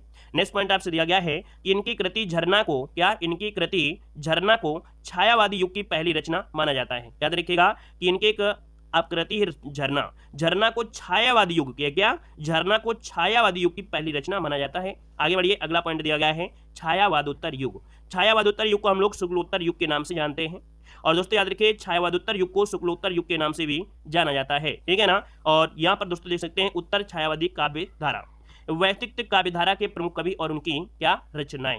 दोस्तों यहाँ पर देखो दिया गया है कवि और उनकी महत्वपूर्ण रचनाएं। देखो दिया गया हरिवंश राय बच्चन। हरिवंश राय बच्चन की अगर बात करें तो इनकी मधुशाला, मधुबाला, है ना, प्रणय पत्रिका, ये काफी रचनाएं हैं, जिनमें से काफी चीजें इनसे पूछा भी जाता है। क्या कि मधुशाला ये जो आपकी आई थी रचना, वो सबसे पहले कब रचित की गई थी, समय पूछ लेता है। तो मधुशाला जो आपकी रचित हुई थी वो आपके 1935 में। कब? 1935 में। फिर इसके बाद मधुबाला, मधुबाला 1936 में। ये कब आई थी? तो 1936 में। मधुकलश पूछे तो आपके 37 में। कभी कभी ये क्रम पूछ लेता है कि इनकी रचनाओं में सबसे पहले कौन, तो मधुशाला 1935, मधुबाला 1936, मधुकलश 1937 में, ठीक है ना। प्रणय पत्रिका से क्वेश्चन ये बनता है कि इनकी एक पत्रिका थी प्रणय पत्रिका। यहाँ पर क्या कर लीजिए, पूरा नाम कर लीजिए प्रणय पत्रिका। ये जो प्रणय पत्रिका है ये इंग्लैंड प्रवास काल के दौरान लिखा था, जो कि एक गीत संग्रह है, ठीक है। यहाँ पर दोस्तों दो चट्टाने जिसके लिए इनको पुरस्कार भी आपको मिला था, ठीक है। आगे बढ़िए, अगला है यहाँ पर नरेंद्र शर्मा। नरेंद्र शर्मा की अगर बात करें दोस्तों, 3 में एक रचना पूछी गई है, कौन सी? कदली वन। क्या है? कदली वन, ये क्वेश्चन पूछा गया है, ठीक है, कदली वन। अब ये क्वेश्चन जो पूछे गए हैं तो छोटे से छोटे, बड़े से बड़े एग्जामों तक की हम बात कर रहे हैं। यहाँ पर कदली वन भी पूछा गया है। यहाँ पर दोस्तों जैसे पलाश वन, क्या पलाश वन, ये भी नरेंद्र शर्मा का ही है। यहाँ पर है प्रभात फेरी, क्या प्रभात फेरी। वहीं पर आपका है मिट्टी और फूल, क्या मिट्टी और फूल, ये इन्हीं की क्या है रचना है, जो कि 1943 में प्रकाशित हुई थी। यहाँ पर द्रौपदी, द्रौपदी जो इनकी रचना है 1960 में प्रकाशित हुई थी। यहाँ पर अगला आपसे दिया गया है रामेश्वर शुक्ल अंचल, और इनकी रचना है दोस्तों याद रखिएगा अपराजिता। क्या है? अपराजिता, जो कि आपके 1939 में प्रकाशित हुई। और इनकी एक रचना और है मधुलिका, क्या मधुलिका इन्हीं की रचना है। और यहाँ पर आगे बढ़िए, अगला पॉइंट आपसे दिया गया है राष्ट्रीय संस्कृति काव्यधारा के प्रमुख कवि। क्या राष्ट्रीय संस्कृति काव्यधारा के प्रमुख कवि की अगर बात करते हैं दोस्तों, तो देखिए यहाँ पर जो माखनलाल चतुर्वेदी हैं, माखनलाल चतुर्वेदी की महत्वपूर्ण रचना आप दोस्तों दे सकते हैं हिम तरंगणी, है ना, और एक हिम किरीटनी भी होती है। हिम किरीटनी और हिम तरंगणी ये दोनों अलग अलग रचना है, क्योंकि मॉडल पेपर में क्वेश्चन मिला था हिम किरीटनी, तो हिम किरीटनी भी इनकी रचना है और हिम तरंगणी भी क्या है, इनकी रचना है, याद रखिएगा। एक और भी होती है पुष्प की अभिलाषा, पुष्प की अभिलाषा भी दोस्तों इन्हीं की आपकी रचना है, जो कि इनकी एक कविता है। आगे बढ़िए, अगला आपसे दिया गया है बाल कृष्ण शर्मा नवीन। बाल कृष्ण शर्मा नवीन की अगर बात करें तो दोस्तों इनकी रचना एक है आपकी कुमकुम, है ना, एक लिख देते हैं कुमकुम, कुमकुम है, कुमकुम, ये कुमकुम इनकी रचना है, और ये प्रथम काव्य संग्रह इनका 1939 में। इसके बाद आपका दोस्तों उर्मिला, ठीक है, उर्मिला। यहाँ पर रश्मि रेखा, क्या रश्मि रेखा, और हम बिस प्याई जन्म के, क्या हम बिस प्याई जन्म के, हम बिस प्याई जन्म के, इन्हीं की रचना है। अगला है सुभद्रा कुमारी चौहान। दोस्तों यहाँ पर देख सकते हैं इनकी एक कविता है जो कि बहुत ही महत्वपूर्ण है, वीरों का कैसा हो बसंत, ये इनकी क्या है, कविता है, ठीक है ना। और चित्रधारा, है ना, त्रिधारा, त्रिधारा और मुकुल इन्हीं की रचना है। रामधारी सिंह दिनकर की अगर बात करें तो उर्वशी, है ना, उर्वशी, हुंकार, कुरुक्षेत्र, यहाँ पर है रसमरथी, क्या रसमरथी। संस्कृत के 4 अध्याय के लिए इनको पुरस्कार भी मिला था। यहाँ पर रसवंती, इतिहास के आंसू और नीम के पत्ते कुछ महत्वपूर्ण आपके हैं। वैसे इनकी रचनाओं में और काफी रचनाएं हैं, जैसे हारे के हरिनाम, है ना, नीम के पत्ते, इतिहास के आंसू, धूप और धुआं इन्हीं की रचना है। रेणुका भी इन्हीं की रचना है। अगला आपसे यहाँ पर देखो दिया गया है, क्या पॉइंट आपका आ रहा है, यहाँ पर कुछ इसी से जुड़े हुए पॉइंट, जो कि राष्ट्रीय संस्कृत काव्यधारा के प्रमुख कवि में कुछ जुड़े हुए पॉइंट में क्या कह रहा है कि रामधारी सिंह दिनकर की रचना कुरुक्षेत्र को आधुनिक युग की गीता कहा जाता है। याद रखिए, रामधारी सिंह दिनकर की रचना कुरुक्षेत्र है और इसको आधुनिक युग की गीता कहा जाता है। डायरेक्ट क्वेश्चन आपसे मिलेंगे, आधुनिक गीता किसे कहते हैं, तो आप कहेंगे कुरुक्षेत्र को कहा जाता है। पॉइंट है आपका, देख सकते हैं। अगला आपका आ जाता है प्रगतिवादी काव्यधारा। प्रगतिवादी काव्यधारा, जो कि दोस्तों याद रखिएगा 1936 से लेकर 1943 ईस्वी तक इसका समय है। अब यहाँ पर दोस्तों देख सकते हैं प्रगतिशील लेखक संघ, यहाँ से डायरेक्ट क्वेश्चन आपसे पूछा जाता है कि जो प्रगतिशील लेखक संघ है ना, इसका प्रथम अधिवेशन जो हुआ था कहाँ पर, तो आपके लखनऊ में हुआ था। कब हुआ था, तो आपके 1936 में हुआ था। आप पूछेंगे इसकी अध्यक्षता किसने की थी, तो आपकी मुंशी प्रेमचंद ने किया था। जबकि इसके दूसरे अधिवेशन की अध्यक्षता किया था रविन्द्रनाथ टैगोर ने किया था, रविन्द्रनाथ टैगोर ने किया था। ये क्वेश्चन बहुत बार पूछा गया है, ठीक है। यहाँ से एक पॉइंट और बन जाता है, कि प्रगतिवाद शब्द का जो सर्वप्रथम प्रयोग किया था, क्या प्रगतिवाद शब्द का सर्वप्रथम जो प्रयोग किया था वो 1942 में मुक्तिबोध ने अपने एक लेख में किया था। ठीक है, और यहाँ पर आगे बढ़िए, जो कि प्रगतिवादी कवि और उनकी रचनाएं। दोस्तों यहाँ पर देखिए, नागार्जुन नाम सुने होंगे आप लोगों ने, बहुत बार ये आपने सुना होगा नागार्जुन के बारे में, जिनको हम लोग एक नाम देते हैं वैद्यनाथ मिश्र। याद रखिए, इनका उपनाम है वैद्यनाथ मिश्र। या क्वेश्चन पूछे वैद्यनाथ मिश्र किसे कहा जाता है, तो नागार्जुन को ही कहा जाता है। इनकी रचनाओं में युगधारा पूछी गई है। ये 1953 में, इनकी 1953 में रचना आपकी कह सकते हैं प्रकाशित हुई थी। फिर इसके बाद आती है प्यासी पथराई आंखें, प्यासी पथराई आंखें 1962 में। और इसके बाद यहाँ पर दिया गया है खिचड़ी, क्या खिचड़ी इन्हीं की आपकी रचना है। ठीक है, कह सकते हैं पूरा का नाम है खिचड़ी विप्लव देखा हमने, खिचड़ी विप्लव देखा हमने, ये 1980 में प्रकाशित हुई थी। और पत्रहीन नग्न गांच के लिए इनको पुरस्कार भी मिला था दोस्तों, पत्रहीन नग्न गांच के लिए इनको पुरस्कार भी मिल चुका है दोस्तों। और वहीं पर दिया है बादल को घिरते देखा है, किसकी रचना है, आपकी नागार्जुन की ही रचना है। और ये पूछी हुई वाली आपको रचना हमने बताया है। यहाँ पर दोस्तों दिया गया है शिव मंगल सिंह सुमन, शिव मंगल सिंह सुमन की अगर बात करें, है ना, इनका ये जो सुमन है ये इनका उपनाम है। और वहीं पर बात करें इनकी रचना है तो मिट्टी की बारात, क्या मिट्टी की बारात इनका काव्य संग्रह था जो कि 1932 में प्रकाशित हुआ था। वैसे रचनाओं की बात करें तो युग का मोल और यहाँ पर कह सकते हैं प्रलय सृजन इन्हीं की रचना है, हिल्लोर भी इन्हीं की रचना है। अगला है रागे राघव, जिनकी रचना है पांचाली, क्या है पांचाली, 1955 में प्रकाशित हुई थी। पिघलते पत्थर इनकी 1946 में प्रकाशित हुई थी। यहाँ पर है अजय खंडार, अजय खंडार 1944 में ये रचना इनकी प्रकाशित हुई थी। और यहाँ पर दिया गया है गुलाब और बुलबुल, गुलाब और बुलबुल 1956 में। मैं उस जनपद का कवि हूँ, मैं उस जनपद का कवि हूँ, इनके लिए रचना के लिए पुरस्कार भी दिया गया था। और ये जो आपकी रचना है मैं उस जनपद का कवि, ये 1981 में प्रकाशित हुई थी। यहाँ पर अगला पॉइंट यहाँ पर दिया गया केदारनाथ अग्रवाल, केदारनाथ अग्रवाल की अगर बात करें तो दोस्तों यहाँ पर अपूर्वा, है ना, क्या अपूर्वा। और यहाँ पर दिया गया है फूल नहीं रंग बोलते हैं, है ना, फूल नहीं रंग बोलते हैं। और जमुन जल तुम, क्या जमुन जल तुम इन्हीं की रचना है। अब दोस्तों यहाँ पर देख सकते हैं कि प्रगतिवादी जो आपकी है, इससे कुछ एक डायरेक्ट क्वेश्चन बनेगा क्या, कि नागार्जुन को उनकी मैथिली भाषा में रचित रचना पत्रहीन नग्न गाछ के लिए 1969 में साहित्य अकादमी पुरस्कार से सम्मानित किया गया। डायरेक्ट क्वेश्चन पूछेगा कि नागार्जुन को उनकी मैथिली भाषा में रचित रचना है कौन, पत्रहीन नग्न गाछ के लिए 1969 में साहित्य अकादमी पुरस्कार से मतलब सम्मानित किया गया। दोस्तों यहाँ पर अगला पॉइंट की अगर बात करें दोस्तों, यहाँ पर है प्रयोगवाद एवं नई कविताओं के प्रमुख आपके शब्द। मतलब यहाँ पर जो प्रयोगवाद है ना, प्रयोगवाद से संबंधित जो आपकी कविता है उनकी रचनाएं हैं। तो यहाँ पर दोस्तों यहाँ पर देख सकते हैं सच्चिदानंद, क्या है, तो आपके सच्चिदानंद हीरानंद वासेन अज्ञे इनका पूरा नाम होता है। और कह सकते हैं अज्ञे इनका कह सकते हैं एक प्रकार से इनका उपनाम हो गया। ठीक है दोस्तों, यहाँ पर इनकी रचनाओं में जो आपकी है भग्नदूत, भग्नदूत इनका प्रथम काव्य संग्रह है। याद रखिए, भग्नदूत इनका प्रथम काव्य संग्रह है। अगला है कितनी नावों में कितनी बार, कितनी नावों में कितनी बार। वहीं पर आपका इनकी एक रचना है चिंता, क्या चिंता, महावृक्ष के नीचे इन्हीं की रचना है। और आपका दिया गया है इत्यलम, क्या है इत्यलम इन्हीं की रचना है। एक रचना और पूछी जाती है ज्यादा से ज्यादा, हरी घास पर क्षण भर, क्या हरी घास पर क्षण भर, बाबरा अहेरी, है ना, आंगन के पार द्वार, असाध्य वीणा, ये इन्हीं की महत्वपूर्ण रचना है। तो जो हमने आपको बताया ये भी पूछी जाती हैं, कुछ और भी पूछी जाती हैं। गजानन माधव मुक्तिबोध की अगर बात करें दोस्तों तो चांद का मुंह टेढ़ा है, ये 1964 में ये इनकी कविता प्रकाशित हुई थी। वहीं पर दिया है भूरी भूरी खाक धूल, भूरी भूरी खाक धूल, ये भी आपकी 1980 में प्रकाशित हुई। कब, 1980 में, लेकिन पूछी हुई आपकी कविता है। यहाँ पर दोस्तों दिया गया है ब्रह्मा राक्षस, क्या दिया है ब्रह्मा राक्षस, ये इन्हीं की रचना है। यहाँ पर अगला दिया गया है भारत भूषण अग्रवाल, भारत भूषण अग्रवाल की अगर बात करें तो कागज के फूल, भारत भूषण अग्रवाल की ये रचना है। और इनकी और भी रचनाओं में देखा जाए जैसे होता है मुक्ति मार्ग, क्या मुक्ति मार्ग इन्हीं की रचना है। और यहाँ पर अगला पॉइंट दिया धर्मवीर भारती, धर्मवीर भारती की रचनाओं में देखा जाए कनुप्रिया जो कि आपकी 1959 में प्रकाशित हुई थी। कब, 1959 में। अंधा युग 1955 में। 7 गीत वर्ष, क्या 7 गीत वर्ष 1959 में। ठंडा लोहा 1952 में।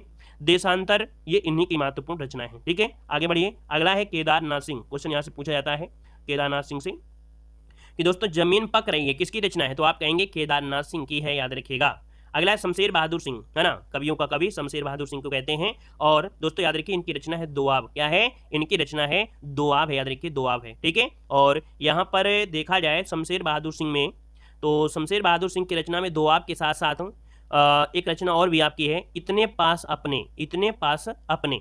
अगला आपसे दिया है भवानी प्रसाद मिश्र, भवानी प्रसाद मिश्र की रचना है गीत फरोश, क्या है गीत फरोश, इनका प्रथम काव्य संग्रह था, क्या इनका प्रथम काव्य संग्रह था। और यहाँ पर देखो दिया गया है सतपुड़ा के जंगल, सतपुड़ा के जंगल। अगला है कालजयी, कालजयी किसकी रचना है, भवानी प्रसाद यहाँ पर मिश्र की है कालजयी। अगला है बुनी हुई रस्सी के लिए इनको पुरस्कार भी मिला था, बुनी हुई रस्सी। क्लियर है। अगला है नरेश मेहता। नरेश मेहता की अगर बात करें दोस्तों तो यहाँ पर देखिए प्रवाद वर पर्व, क्या है प्रवाद पर्व, बोलने दो चीड़ को, बोलने दे चीड़ को इन्हीं की रचना है, नरेश मेहता की ही रचना है बोलने दो चीड़ को। दूसरी यहाँ पर है प्रवाद पर्व। फिर इसके बाद आता है महाप्रस्थान, क्या महाप्रस्थान इन्हीं की रचना है। सबरी अगर बात कर लेता है, सबरी तो इन्हीं की रचना है। संशय की एक रात, संशय की एक रात इन्हीं की रचना है। अगला आपसे यहाँ पर देखो दिया गया है सर्वेश्वर दयाल सक्सेना। सर्वेश्वर दयाल सक्सेना जो कि खूंटियों पर टंगे लोग, क्या खूंटियों पर टंगे लोग, बांस का पुल, काठ की घंटियां, काठ की घंटियां, जंगल का दर्द, है ना, जंगल का दर्द, पागल कुत्तों का मसीहा, पागल कुत्तों का मसीहा इन्हीं की रचना है, याद रखिएगा सर्वेश्वर दयाल की ही रचना है पागल कुत्तों का मसीहा, जंगल का दर्द, ठीक है, काठ की घंटियां, ये इन्हीं की काफी रचना है। हम सब रचना नहीं लिखे हैं लेकिन जो पढ़ा रहे हैं तो उनको आप लोग नोट करते रहिएगा। हरिनारायण व्यास, हरिनारायण व्यास की अगर बात करें दोस्तों तो यहाँ पर मृग और तृष्णा, मृग और तृष्णा का बरगद के चिकने पत्ते, क्या बरगद के चिकने पत्ते इनकी काफी महत्वपूर्ण रचनाएं हैं। और यहाँ पर दोस्तों कुछ यहाँ पर देखो दिया गया है, एक पॉइंट दिया गया, उससे पहले एक पॉइंट आपको और बताना है। इस वाले पॉइंट से पहले एक पॉइंट ये बनता है कि जो प्रयोगवाद शब्द है, क्या प्रयोगवाद जो शब्द, प्रयोगवाद जो शब्द है ना, इसका प्रयोग सबसे पहले नंद दुलारे वाजपेयी ने एक निबंध प्रयोगवादी रचना में किया था, ठीक है ना। दूसरा पॉइंट ये भी पूछा जाता है कि हिंदी काव्य में प्रयोगवाद का जो प्रारंभ है वो आपके 1943 में, कब 1943 में अज्ञे जी के द्वारा संपादित जो तार सप्तक है उससे माना जाता है। किसे? तो हिंदी काव्य में प्रयोगवाद का जो प्रारंभ है वो 1943, क्या 1943 में अज्ञे द्वारा संपादित तार सप्तक के प्रकाशन से माना जाता है। और चारों तार सप्तक के प्रमुख आपके कौन है? तो आपके अज्ञे जी ही हैं, है ना, क्या है अज्ञे जी हैं। और तार सप्तक के कवियों को राहुओं के अन्वेषी कहा जाता है। तार सप्तक के जितने भी कवि हैं इनको राहुओं के अन्वेषी कहा जाता है। ये कुछ एक्स्ट्रा पॉइंट थे जो कि छूट रहे थे।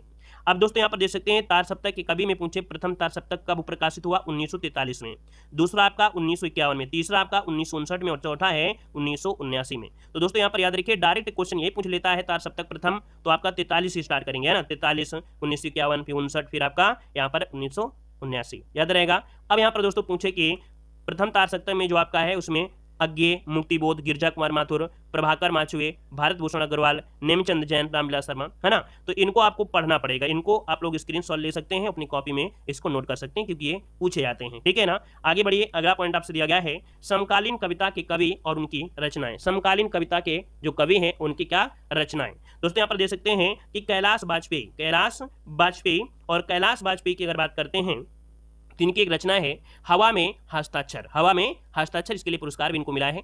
और अगला दिया गया है सुदामा पांडे जिन्हें धूमिल के नाम से जानते हैं, इनकी रचना है संसद से सड़क तक, इसके लिए भी रचना मिला है। सुदामा पांडे का प्रजातंत्र इन्हीं की रचना है। कल सुनना मुझे इन्हीं की महत्वपूर्ण रचना है। अगला यहाँ पर दोस्तों देखा जाए तो और भी आपके समकालीन कवियों में आते हैं, जैसे दूधनाथ सिंह हो गया, राजेश जोशी हो गया, मंगलेश डबरल हो गया। देखिए राजेश जोशी की एक रचना पूछी जाती है, इन्हीं की इसी में आएगा राजेश जोशी ये समकालीन कविता के अंतर्गत आते हैं। और राजेश जोशी की रचना है एक दिन बोलेंगे पेड़, क्या एक दिन बोलेंगे पेड़ इन्हीं की रचना है। मिट्टी का चेहरा ये राजेश जोशी की ही है। नेपथ्य में हंसी इन्हीं की रचना है। एक होता है मंगलेश डबराल, इनकी क्वेश्चन पूछा जाता है, छूट रहा था। मंगलेश डबराल की रचना है पहाड़ पर लालटेन, ठीक है, पहाड़ पर लालटेन और घर का रास्ता, ठीक है। अगला दोस्तों यहाँ पर देखो दिया गया है उपन्यास एवं उपन्यास, उपन्यासकार हैं, दूसरी तरफ है उपन्यास का नाम। तो दोस्तों यहाँ पर पहले आपके उपन्यासकार का नाम है लाला श्रीनिवास दास और इनके उपन्यास का नाम है परीक्षा गुरु, जो कि एग्जाम में बहुत पूछा जाता है कि हिंदी का प्रथम उपन्यास का नाम बताइए, तो आप कहेंगे परीक्षा गुरु। और उपन्यासकार कौन है? तो आपके लाला श्रीनिवास दास हैं। अगर पूछे कि ये परीक्षा गुरु जो आपका है ये उपन्यास कब आपका, तो 1882 में उपन्यास ये आपका कह सकते हैं बनकर तैयार हुआ था, या कह सकते हैं कि लॉन्च हुआ था, या कह सकते हैं 1882 में प्रकाशित हुआ था, ठीक है ना। आगे आपका दिया गया है प्रेमचंद। दोस्तों प्रेमचंद की अगर बात करें तो इनका उपन्यास का नाम है सेवा सदन और सेवा सदन इनका पहला उपन्यास है। इनके और उपन्यास नाम है गबन, गोदान, रंगभूमि, निर्मला, कर्मभूमि, मंगलसूत्र। और दोस्तों याद रखिएगा प्रेमचंद का अधूरा उपन्यास है वो कौन सा है, तो आपका मंगलसूत्र है। नेक्स्ट आपका दिया है प्रेमाश्रय, कायाकल्प, वरदान और प्रतिज्ञा, ये प्रेमचंद के क्या है महत्वपूर्ण उपन्यास हैं और जो आपके हाईलाइट किए गए वो बहुत क्वेश्चन पूछे गए हैं बार बार। अगला आपसे दिया गया है अयोध्या सिंह उपाध्याय हरिऔध, इनकी उपन्यास का नाम है दोस्तों ठेठ हिंदी का ठाठ, ठेठ हिंदी का ठाठ, ये इनका उपन्यास है, बहुत पूछा गया है, याद रखिएगा। और अगला है अधखिला फूल, अधखिला फूल। नेक्स्ट आपसे दिया गया है देवकी नंदन खत्री, देवकी नंदन खत्री, और इनके उपन्यास का नाम है चंद्रकांता। क्या नाम है? चंद्रकांता। और दूसरा आपका दिया गया है चंद्रकांता संतति, चंद्रकांता संतति। वैसे और भी आपके हैं, जैसे कुसुमलता, ये देवकीनंदन खत्री का ही उपन्यास है, ठीक है। और काजल की कोठरी, ठीक है। भूतनाथ, तो दोस्तों याद रखिए भूतनाथ जो इनका है, भूतनाथ जो इनका है उपन्यास है, ये इनका अधूरा या अपूर्ण उपन्यास है, दोस्तों याद रखिएगा। बाद में क्या हुआ था कि देवकीनंदन खत्री के पुत्र आए थे दुर्गा प्रसाद खत्री, उन्होंने इस भूतनाथ को पूरा किया था। अगला आपसे दिया गया है श्रद्धाराम पिल्लौरी, पंजाब में हिंदी का प्रचार इन्होंने किया था, और इनके उपन्यास का नाम है भाग्यवती। क्या नाम है? भाग्यवती। अगले हैं यशपाल, तो यशपाल के उपन्यासों में आपके देख सकते हैं दादा कामरेड, झूठा सच, तेरी मेरी उसकी बात, दोस्तों जिसमें झूठा सच आपका बहुत बार पूछा गया है ना, याद रखिएगा। वहीं पर जो दादा कामरेड है, ये यशपाल का पहला या प्रथम उपन्यास है, ठीक है। दादा कामरेड जो है इनका प्रथम उपन्यास है, किसका? यशपाल का प्रथम उपन्यास है। आगे बढ़िएगा, अमृतलाल नागर, तो अमृतलाल नागर का उपन्यास का नाम है अमृत विष, जो कि बहुत बार पूछा भी गया है। वहीं पर आप देख सकते हैं जो आपका खंजन नयन, खंजन नयन क्या है? तो इसमें सूरदास के जीवन का चित्रण किया गया है। यहाँ पर है दोस्तों मानस का हंस, क्या? मानस का हंस, ये तुलसीदास के जीवन पर आधारित है। जो मानस का हंस है ये तुलसीदास के जीवन पर आधारित है। यहाँ पर दिया गया है बूंद और समुद्र, यहाँ पर सुहाग के नुपुर, क्या नाम है? सुहाग के नुपुर। दोस्तों यहाँ पर अगला पॉइंट दे सकते हैं, दिया गया है सच्चिदानंद हीरानंद वासेन अज्ञे। दोस्तों यहाँ पर देख सकते हैं कि शेखर ए जीवनी किसका उपन्यास है? तो सच्चिदानंद जी का है, और ये इनका प्रथम उपन्यास है, ये इनका प्रथम उपन्यास है। इनके और भी उपन्यास में जैसे नदी के द्वीप और अपने अपने अजनबी, ये अज्ञे जी के ही उपन्यास हैं। अगला आपसे दिया गया है जयशंकर प्रसाद, दोस्तों जयशंकर प्रसाद की अगर बात करें, कंकाल, तितली, इरावती, और दोस्तों इरावती इनका अपूर्ण उपन्यास है, ठीक है। इरावती जो है ये जयशंकर प्रसाद का अपूर्ण उपन्यास है। अगला आपसे दिया गया है हजारी प्रसाद द्विवेदी, हजारी प्रसाद द्विवेदी की अगर बात करते हैं तो बाणभट्ट की आत्मकथा, क्या? बाणभट्ट की आत्मकथा, पुनर्नवा, अमान दास का पोथा, चार चंद्रलेख, है ना, ये क्या है? हजारी प्रसाद द्विवेदी की यहाँ पर उपन्यास है। अगला है मोहन राकेश, तो मोहन राकेश की अगर बात करें अंधेरे बंद कमरे में, अंधेरे बंद कमरे में, ये आपके मोहन राकेश का है दोस्तों, जो कि इनका उपन्यास है। अगला है कि आचार्य चतुर्सेन शास्त्री, इनको उपन्यास का नाम है वैशाली की नगर वधु, वैशाली की नगर वधु। और यहाँ पर सोमनाथ, क्या? सोमनाथ, ये इनके महत्वपूर्ण है। वैसे मैंने बताया था अपराजिता, इनका एक और भी है अपराजिता, ठीक है। और भी आपके जैसे आलमगीर हो गया, है ना, हृदय की परख हो गया, सह्याद्री की चट्टानें, लेकिन हमने वही आपको दिखाया इसमें जो आपकी एग्जाम में बार बार पूछी गई हैं। अगला है मन्नू भंडारी, मन्नू भंडारी को उपन्यास का नाम है महाभोज और आपका बंटी, दोस्तों याद रखिएगा। 1 इंच मुस्कान, ये भी किसका है? तो मन्नू भंडारी का है। अगला है निर्मल वर्मा, दोस्तों निर्मल वर्मा की अगर बात करते हैं तो इनका प्रथम उपन्यास का नाम है वे दिन, क्या? वे दिन का प्रथम उपन्यास है। और लाल टीन, क्या? लाल टीन की छत, लाल टीन की छत, ये निर्मल वर्मा का ही है। और यहाँ पर अगला आपसे पॉइंट दिया गया है भीष्म साहनी, भीष्म साहनी को उपन्यास का नाम है तमस, जो कि बहुत बार पूछा गया है, तमस, है ना, झरोखे, बसंती। और आपका दिया गया है गयादास की माड़ी, गयादास की माड़ी, ये इन्हीं की क्या है? उपन्यास है। अगला है भगवती चरण वर्मा, भगवती चरण वर्मा का उपन्यास जो कि बहुत ही पॉपुलर है चित्रलेखा, है ना, चित्रलेखा किसका है? भगवती चरण वर्मा का है। भूले बिसरे चित्र, टेढ़े मेढ़े रास्ते, ये सभी किसके हैं? भगवती चरण वर्मा के हैं। अगला आपसे दिया गया है कि शरद चंद्र चट्टोपाध्याय, इनको उपन्यास का नाम है देवदास, क्या नाम है? देवदास हो जाएगा, देवदास हो जाएगा। अगला दिया गया है यहाँ पर संजीव कुमार, संजीव कुमार की अगर बात करें तो जंगल जहाँ से शुरू होता है, जंगल जहाँ से शुरू होता है, कामा फांस, सर्कस, ये इनका क्या है? उपन्यास है संजीव कुमार का। अगला है नासिरा शर्मा, तो नासिरा शर्मा को उपन्यास का नाम है ठीकरे की मंगनी, ठीकरे की मंगनी, पारिजात, कागज की नाव, है ना। और यहाँ पर जैसे कि जिंदा, मुहावरे, जीरो रोड, है ना, अजनबी जजीरा, ये किसके हैं? तो नासिरा शर्मा के हैं। अगला है काशीनाथ सिंह, काशीनाथ सिंह की जो आपका उपन्यास वो है काशी काशी, रेहन पर रघु, ठीक है, ये इनका उपन्यास है। भैरव प्रसाद गुप्त, भैरव प्रसाद गुप्त का उपन्यास का नाम है क्या? गंगा मैया, क्या नाम है? गंगा मैया, जैसे नया आदमी इन्हीं का है। सीता मैया का चौरा, नूतन, नूतन और क्या है? जो अच्छा सीता मैया का चौरा, तो याद रखिए भैरव प्रसाद गुप्ता का गंगा मैया, सीता मैया का चौरा, और एक आपका है नया आदमी। यहाँ पर दोस्तों देख सकते हैं अगला आपसे दिया गया है, कह रहा है बालकृष्ण भट्ट, क्या दिया है? बालकृष्ण भट्ट, तो इनका उपन्यास का नाम है नूतन ब्रह्मचारी, क्या? नूतन ब्रह्मचारी। 100 अजान और एक सुजान, 100 अजान एक सुजान, दोस्तों इसे हिंदी का प्रथम चरित्र प्रधान उपन्यास माना गया है। किसे? सुजान को हिंदी का प्रथम चरित्र उपन्यास माना गया है। अगला आपसे दिया गया है राधा कृष्ण दास। राधा कृष्ण दास की अगर बात करते हैं दोस्तों, निस्सहाय हिंदू, निस्सहाय हिंदू ये हिंदी का प्रथम उपन्यास है जिसमें मुस्लिम समाज का चित्रण हुआ है। याद रखिएगा, निस्सहाय हिंदू में क्या हुआ है कि मुस्लिम, क्या कि इसमें क्या हुआ है कि जो हिंदी का ऐसा प्रथम उपन्यास है इसमें मुस्लिम समाज का चित्रण हुआ है। ठीक है। और अगला आपसे दिया गया है गोपाल राम गहमरी। गोपाल राम गहमरी की जो उपन्यास उसका नाम है सरकटी लाश। क्या नाम है? सरकटी लाश। और अगला आपसे दिया गया है किशोरी लाल गोस्वामी। किशोरी लाल गोस्वामी के उपन्यास का नाम है लवंग लता। क्या नाम है? लवंग लता, या इसे बोल देते हैं आदर्श वाला। क्या बोलते हैं? आदर्श वाला। और यहाँ पर देखो एक और भी आपका है जैसे स्वर्गीय कुसुम, है ना, क्या इन्हीं का एक है स्वर्गीय कुसुम। स्वर्गीय कुसुम जो कि वेश्या पर आधारित हिंदी का प्रथम उपन्यास है। वेश्या पर आधारित हिंदी का प्रथम उपन्यास का नाम है क्या? स्वर्गीय कुसुम। कुसुम, स्वर्गीय कुसुम जो कि किशोरी लाल गोस्वामी का ही है। अगला है कि लज्जा राम मेहता। लज्जा राम मेहता के जो उपन्यास का नाम है वो है आदर्श हिंदू। क्या नाम है? आदर्श हिंदू। और अगला दिया गया है वृंदावन लाल वर्मा। वृंदावन लाल वर्मा, तो इनके उपन्यास का नाम है गढ़ कुंडार। क्या नाम है? गढ़ कुंडार। और झांसी की रानी और मृगनयनी, और मृगनयनी। अगला से दिया गया है पांडे बेचैन शर्मा उग्र। इनके उपन्यास का नाम है चंद्र हसीनों के खतूत। क्या नाम है? चंद्र हसीनों के खतूत, ये इनका है। और अगर आपसे यहाँ पर पूछे अगला जो कि दिया गया है कि राहुल सक्रात्यायन।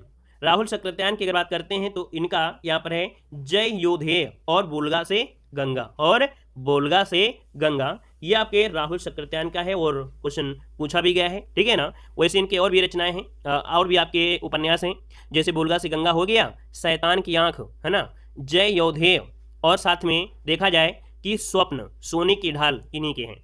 अगला धनवीर भारती की अगर बात करते हैं तो गुनाहों का देवता, सूरज का सातवां घोड़ा, ये धनवीर भारती क्या है? उपन्यास है दोस्तों, याद रखिएगा ये इनके उपन्यास हैं। अगला आपसे दिया गया है शिव पूजन सहाय। शिव पूजन सहाय की अगर बात करते हैं तो इनके उपन्यास का जो नाम है दोस्तों वो नाम क्या है? तो यहाँ पर देख सकते हैं वे दिन वे लोग, वे दिन वे लोग इनके उपन्यास का नाम है। और अगला आपसे दिया गया है इलाचंद्र जोशी। इलाचंद जोशी की अगर बात करें तो इनके उपन्यास का नाम है आधा गांव, जो कि इनका प्रथम उपन्यास है। आधा गांव इनका प्रथम उपन्यास है दोस्तों, याद रखिएगा। टोपी शुक्ला, टोपी शुक्ला, ओस की बूंद, ये इनके उपन्यास हैं। अगला आपसे दिया गया फणीश्वर नाथ रेणु। फणीश्वर नाथ रेणु की अगर बात करते हैं तो यहाँ पर मैला आंचल, परती परिकथा, परती परिकथा, दीर्घ तपा, और क्या? जुलूस, और क्या? जुलूस, कितने चौराहे, है ना, कितने चौराहे। और भी आपके इनके हैं जैसे कि इनके एक है कह सकते हैं मैलांचल में पलटू बाबू रोड। क्या? पलटू बाबू रोड, इन्हीं का उपन्यास है। और इनका एक है राम रतन राय। राम रतन राय इनका अधूरा उपन्यास है। अगला है जैनेन्द्र। जैनेन्द्र की अगर बात करते हैं तो इनके उपन्यास में परख, क्या? परख हो गया, जो इनका प्रथम उपन्यास, याद रखिएगा जैनेन्द्र का प्रथम उपन्यास है परख है। फिर इसके बाद सुनीता, क्या है? सुनीता, त्याग पत्र, ठीक है, और जिसे मुक्तिबोध। क्या? मुक्तिबोध, ये भी किसका है? आपकी जैनेन्द्र कुमार का ही है, मुक्तिबोध भी, है ना। अगला आपसे दिया गया है श्रीलाल शुक्ल। श्रीलाल शुक्ल की बात करते हैं तो राग दरबारी, राग दरबारी, विश्रामपुर का संत, विश्रामपुर का संत, सीमाएं टूटी हैं, सीमाएं टूटी हैं, और घाटी का सूरज, घाटी का सूरज भी श्रीलाल शुक्ल का है। अगला आपसे दिया गया है राज्ञ राघव।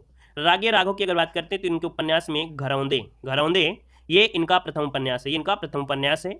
और वहीं पर देख सकते हैं आखिरी आवाज, आखिरी आवाज हो गया, और कब तक पुकारूं, दोस्तों याद रखिए इनका एक और उपन्यास है कब तक पुकारूं, है ना, ये जयाराम पेशा नटों की जिंदगी पर आधारित है, तो ये भी आपका हो गया। अगला आपसे दिया गया नागार्जुन। नागार्जुन की बात करते हैं तो रतिनाथ की चाची, रतिनाथ की चाची, ये प्रथम उपन्यास है इनका, किसका? तो आपके नागार्जुन का प्रथम उपन्यास है रतिनाथ की चाची। अगला है बलच नामा, क्या नाम है? बलच नामा।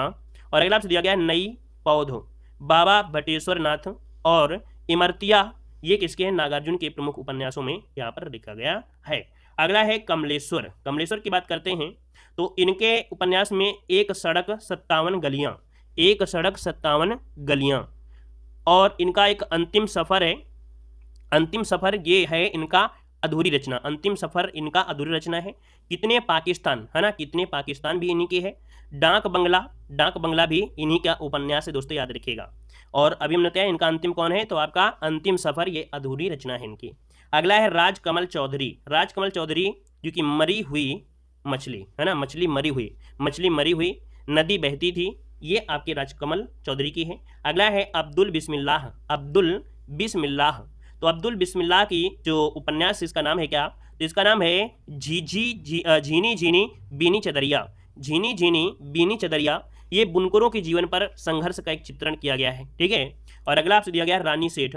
रानी सेठ के उपन्यास का नाम है तत्सम और निष्कवच। तत्सम और निष्कवच। अगला आपसे दिया गया है चित्रा मुग्दल।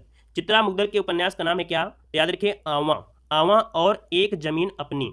एक जमीन अपनी, ये भी किसका है, चित्रा मुग्दल का है। अगला आपसे दिया गया ममता कालिया।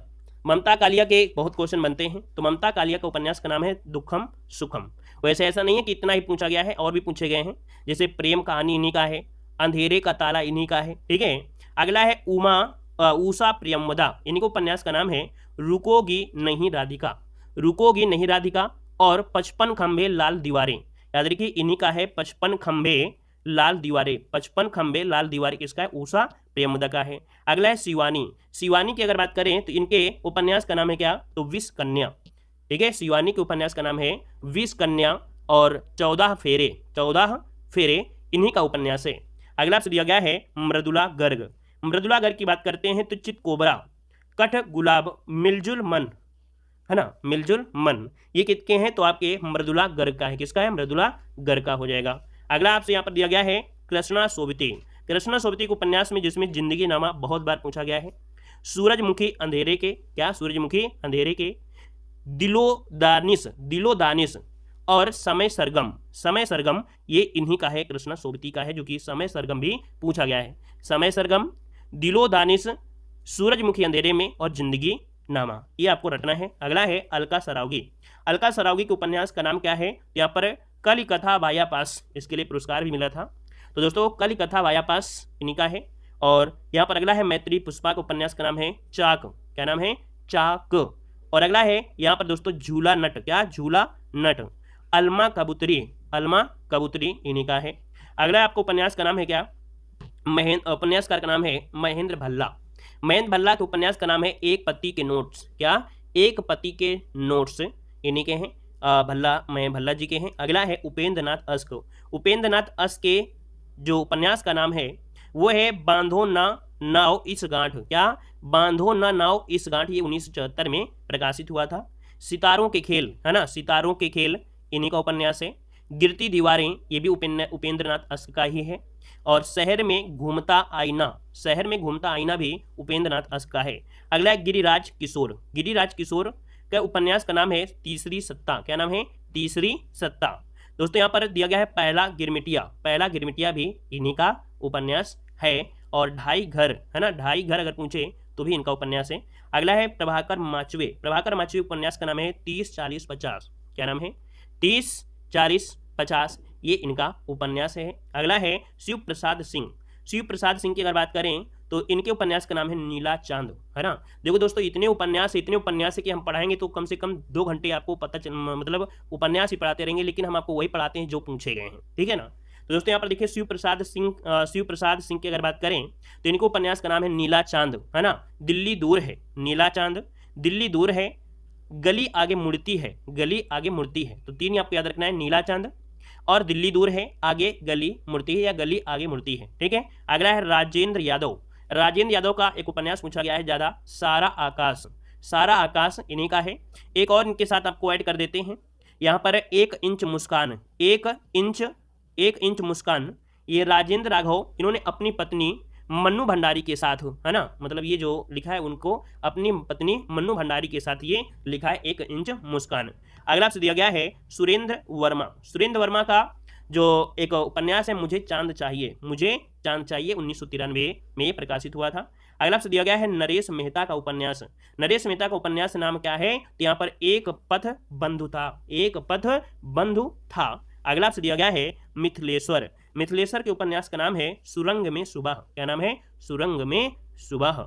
युद्ध स्थल, है ना, पानी बीच मीन प्यासी, ये मिथिलेश्वर का ही है। अगला है रमेश चंद्र शाह, इनके उपन्यास का नाम है विनायक। क्या नाम है, विनायक। अगला आपसे दिया गया है, अच्छा विनायक है तो गोबर गणेश भी कर लीजिए, गोबर गणेश, है ना। आखिरी दिन, विनायक, ये इन्हीं के उपन्यास है। अगला है विष्णु प्रभाकर। विष्णु प्रभाकर की अगर बात करें तो इनके उपन्यास का नाम क्या है, तो अर्धनारीश्वर।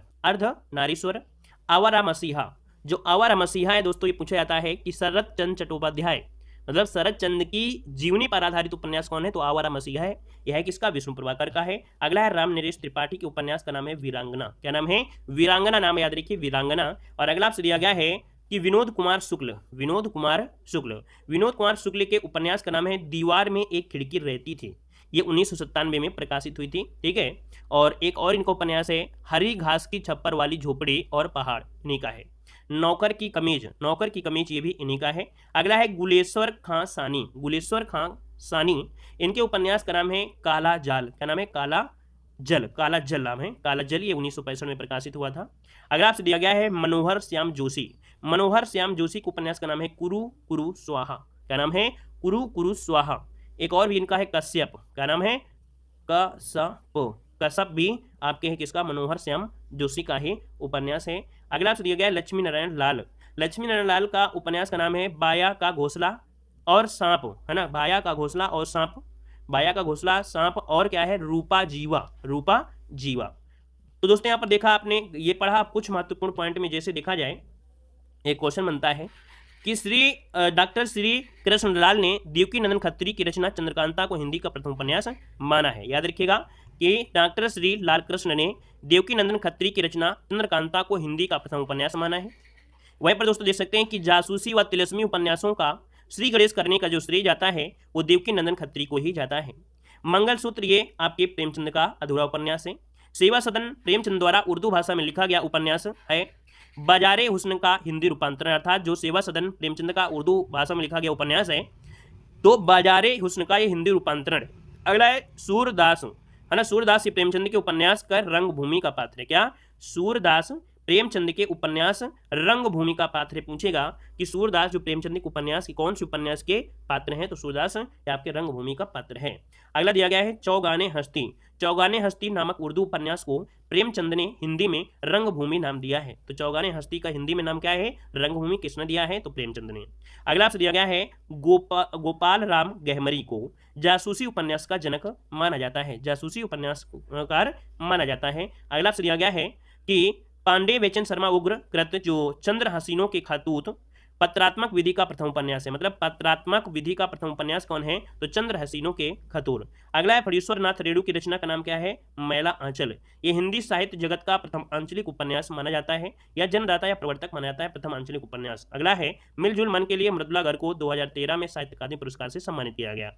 कालिदास वाया बाईपास के लिए अलका सरावगी को 2001 में साहित्य अकादमी पुरस्कार दिया गया। ऐप से नहीं जुड़े हैं तो आप लोग ऐप में जुड़ सकते हैं और अपनी तैयारी में 4 चांद लगा सकते हैं।